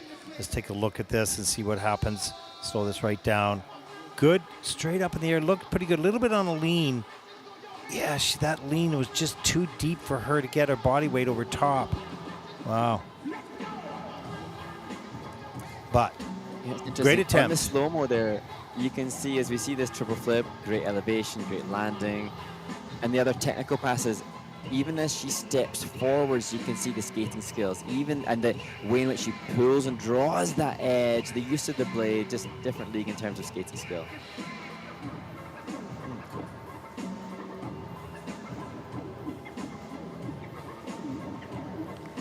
That was A very little cool. Trademark. Yeah. And the Right up in a really nice flying choreography. sit spin. Sorry, go ahead. Yeah, I was going to say the choreographer, I believe for this program it was Caitlin Weaver who did the program, and hope she doesn't rip her dress there. Anyway, Caitlin said that she's trying to help Mayoko find her voice, and I thought how wonderful that is that, as a choreographer you're trying to help them to achieve points, but to help them find their voice in this medium, that's a cool, I like that. Well, the Helping great people find their voice. choreographers are bringing that person out as to who they are. Where these young people, they're not quite sure who they are at the time. The great choreographers help them discover that, and then learn who is that, and then choreograph for them and with them and all that kind of stuff like that. And Caitlin certainly has shown herself as a great choreographer, as many others have as well. But they all do the same thing. They not the same thing, but they reach down and find out who their subject is. I think she's done a beautiful job here with a 126.19 from Mayoko, and that is first in the free program with a total competition score of 184.22. She takes over the lead with 4 skaters to come. How big will that number be? Well, we're going to find out over the next 4 skaters. Will that keep her on the podium? We'll find out. Next to skate, representing Korea, Yuseong Kim. Our next competitor represents Korea, Yuseong Kim, 4th after the short program. We've just seen a performance by a winner on the Junior Grand Prix this series. Yuseong Kim has previously won Junior Grand Prix assignments. Certainly don't rule her out of jumping up to take the win here, given the proximity of scores after the short program, as she, like others before her, skate to the Titanic soundtrack.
Korea's Yuseong Kim looks so satisfied. And what I just really admire from Yuseong Kim and her twin sisters, the continued push season upon season.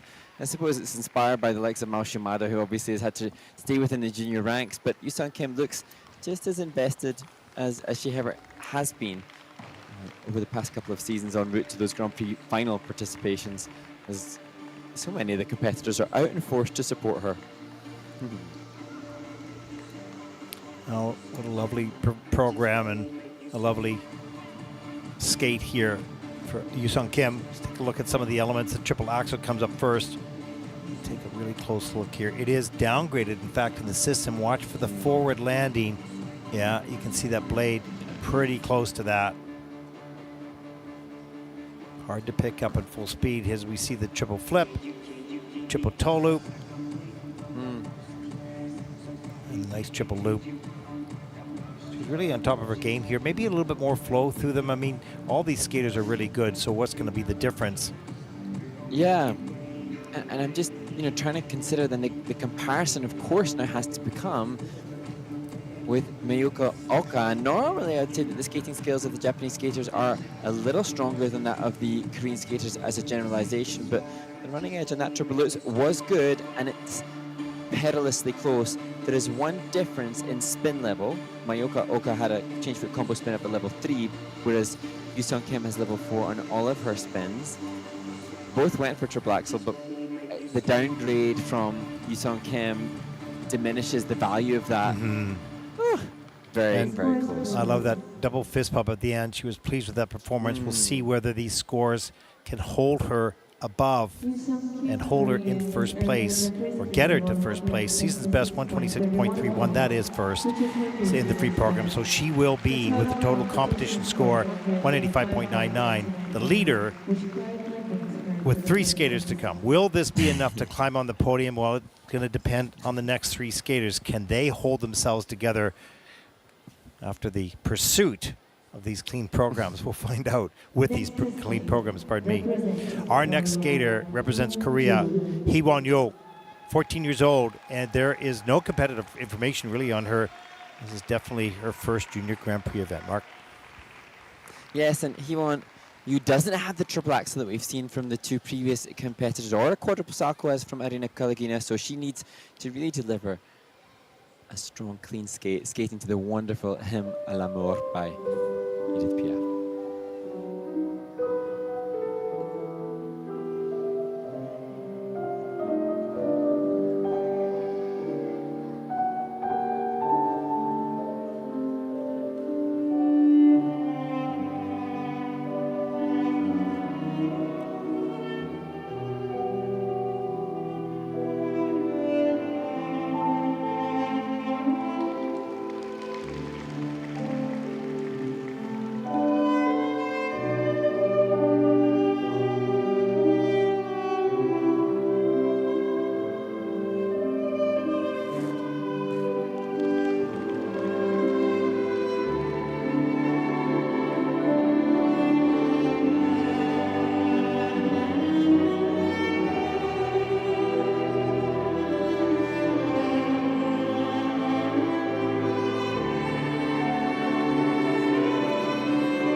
Si un jour la vie t'arrache à moi, si tu veux que tu sois loin de moi, dans le ciel, plus de problème. Mon amour, crois-tu qu'on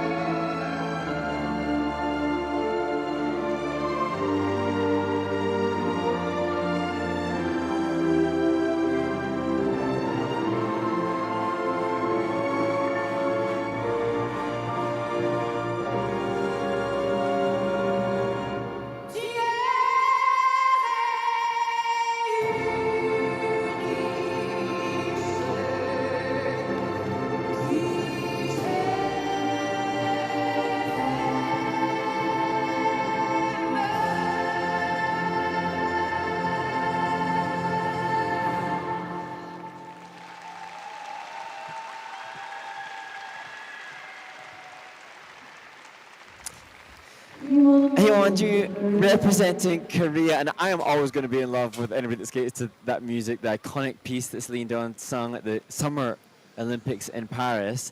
And what impresses me is that you take a piece as powerful as that, and you take a young 14-year-old in the first Junior Grand Prix, and yet she still has either the training or the self-confidence to be able to really, really deliver. She's just seen perhaps the brilliance of two triple axels that have gone before her and great skaters with experience, and that hasn't deterred Hyewon Joo from giving her own great skate. Yeah, super lift on that triple Lutz, triple toe loop to start with. And she skated very free. You could see the tilt of her head and the lilt of her upper body. It was, you know, it wasn't like a tense skate, like trying to just get all the jumps done, which she did anyways, but it was also some wonderful connection to the music. Yeah. And I don't remember, I don't have it in front of me who did the choreography. Mark, do you have that?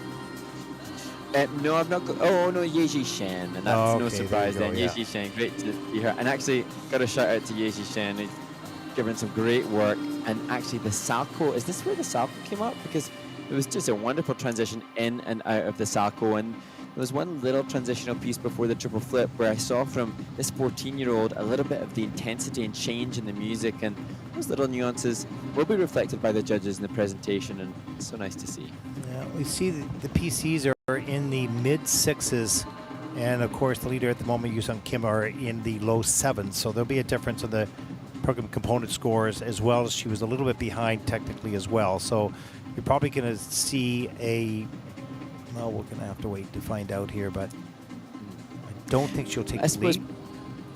No, for Hyewon Joo though, she was 6th in the Junior Grand Prix selection competition in Korea back in July. So she's up against some pretty sort of big names in the junior ranks in Korea, no less than Yuseong Kim, who leads right now. So I suppose she might not expect to stay above, but she's certainly presented herself very well to the Korean Figure Skating Federation for future inclusion in other events. Extremely well. She's really said, your decision was the right one, watch me skate, and she did. Well, there was, let's see, that's 4, 5, 6, 7 elements were under review. Triple Salco near the end of the program was on the quarter, under rotation on the first triple loop, and under rotation on the second triple Lutz. So there was some loss of points there on slight under rotations. Let's take a look at the scores. 108.71, that is 6th in the free program. The total competition score of 168.70, and that'll put her currently into 4th place with 2 skaters to come. And there are the standings so far. Next to skate, representing China. Our next skater represents China, 15-year-old Yihan Wang, 4th Junior Grand Prix season. She was the first Chinese skater to ever win a Junior Grand Prix back in 2024. Mark? And alongside that win, she had a bronze medal to make the final. Now, she has a bronze medal already. Does she need to win here to qualify again for the final?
China's Yi Han Wang makes her way through the free skate, but how costly will that fall on the 8th element, the triple flip?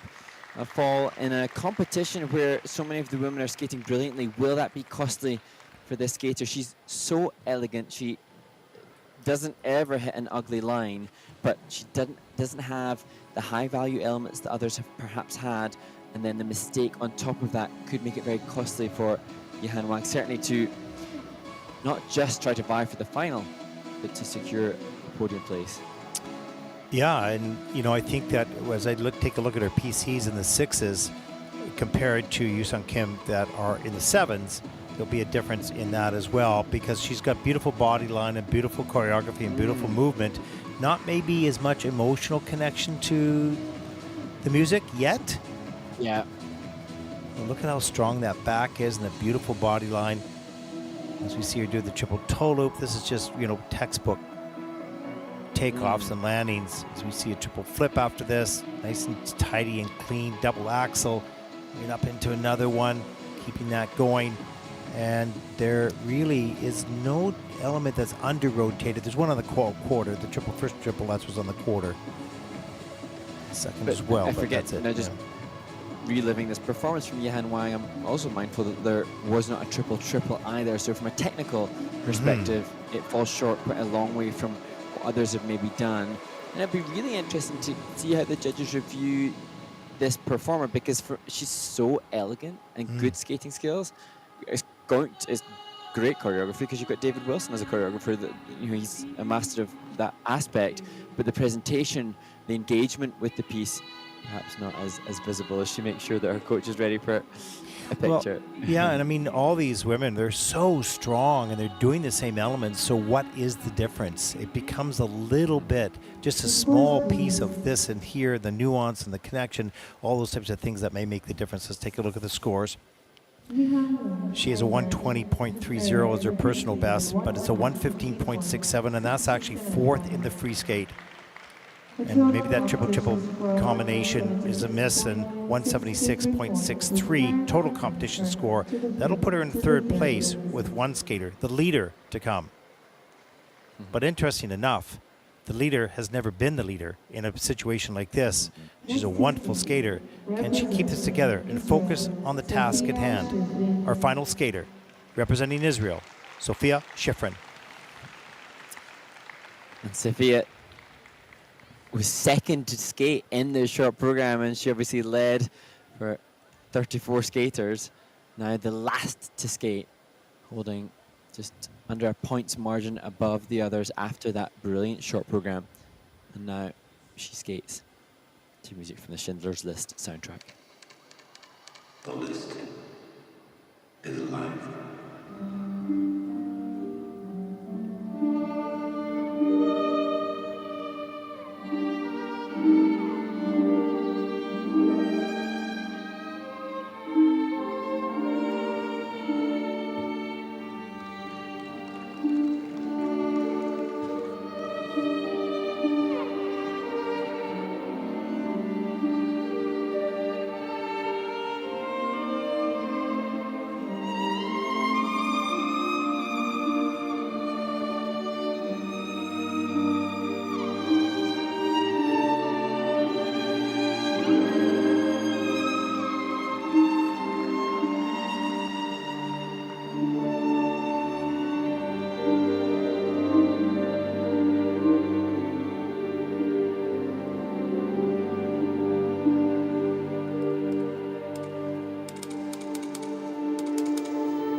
Sofia Shiffrin, the final skater in Baku, Azerbaijan on the 5th stage of the Junior Grand Prix, trying to do all she can to, if not maintain the lead that she had after the short program, cling on to a medal position, and it's going to be a challenge.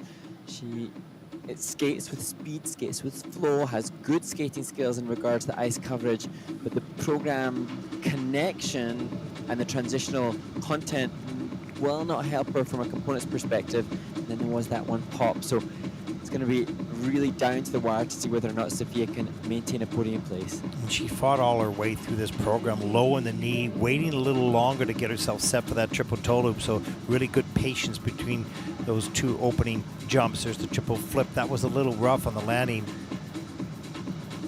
but it's not under rotated. That loop had a little bit of an issue, so you have the minus GOE. Beautiful Ina Bauer here. And she had some actual really highlight movement, the Bauer, the spiral. Nice loop. Triple loop, double toe loop. And again, like the others, not a lot of speed on the landing yet. Triple Lutz carries more flow up into the double axel on this one. Double toe. She's working, focusing on the technical elements, and although the choreography is well done to the music, the expression is fine for the theme for sure. But her PCs are in the 6s, so that is, they're about a half a point off of Yuseong Kim of Korea, the current leader. She needs 1:15.08 to take a medal. And she has a 1:15.38. That is 5th of the free program with a total competition score of 176.95. She gets a medal. That face finally wears a smile. That was a lot of stress for her. First experience in the lead, fighting for every point, and she grabs a medal here in Baku. As Yuseong Kim from Korea moves all the way up to take the gold. Wow, great competition.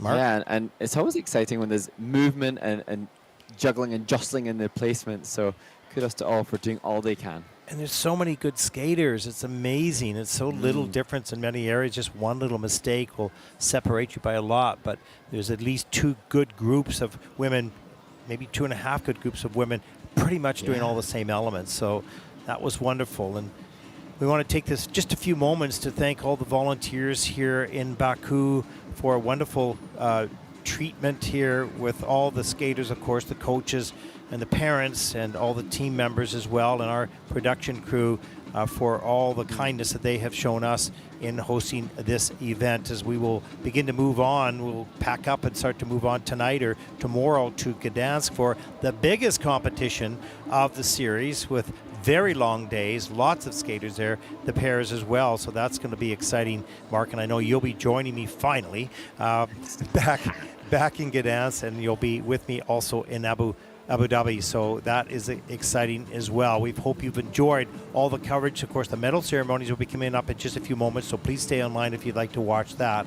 But for our coverage here, we really want to thank our production crew. It's an Italian family, if you will. Well, they're not all related, but we feel related, at least we're on tour, for all the brilliant work that they do and all the kindness as well. So we thank them and everyone else here. For all of us here at the ISU, I'm Ted Barton, along with Mark Henry. Thank you for watching. We hope you join us next week in Gdansk.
Ladies and gentlemen, please welcome the president of Azerbaijan Women's Sports Federation for Alieva. Eleanor Netherlands.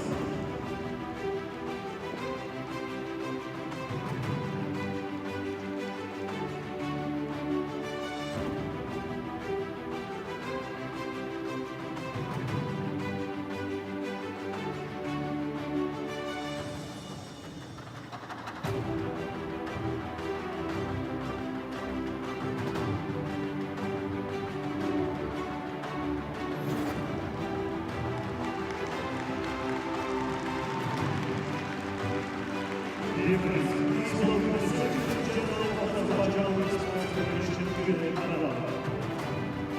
She will be going to the house.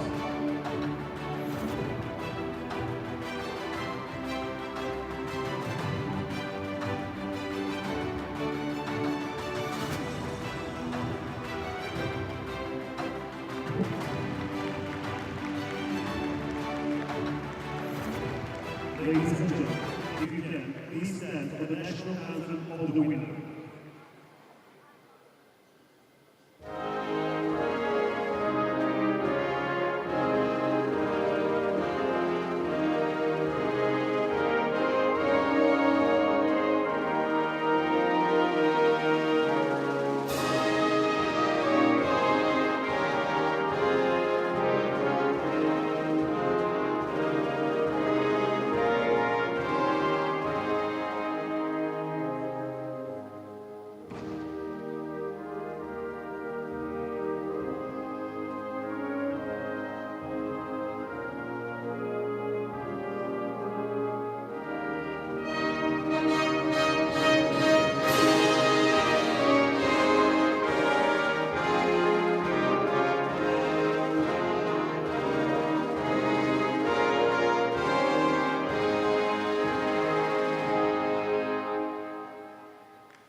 ISU Junior Grand Prix of Figure Skating Baku 2025 victory ceremony, Junior Ice Dance.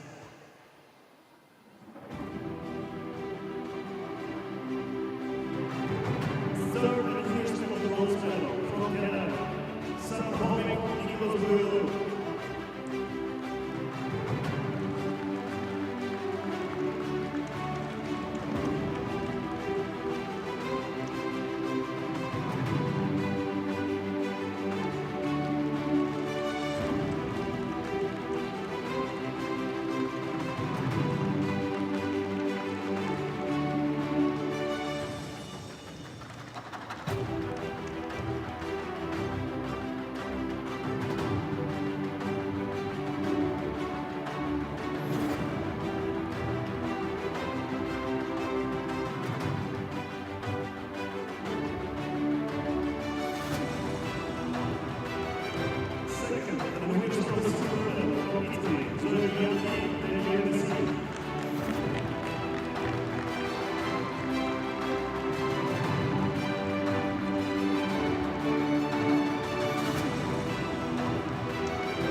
Ukraine, please welcome the Secretary General of the Azerbaijan Women's Sports Federation, Renaud. She will award more flowers.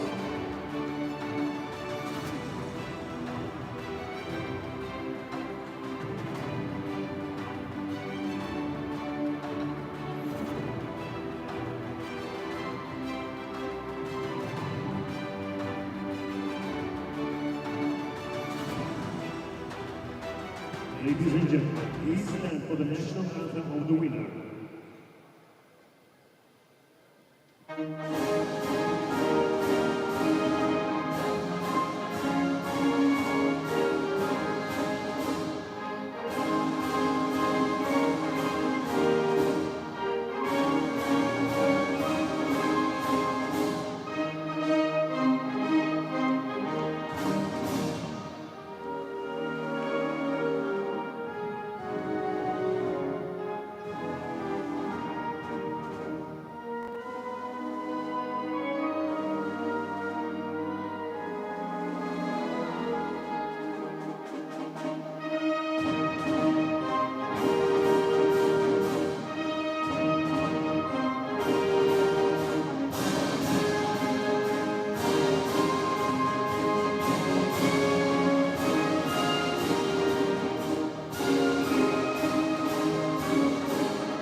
Ladies and gentlemen, these are your medalists. Welcome them.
We want to say big thank you to all the spectators, to all the volunteers, our drivers, and everyone who made this event possible. We hope to see you in our next event. Have a good evening.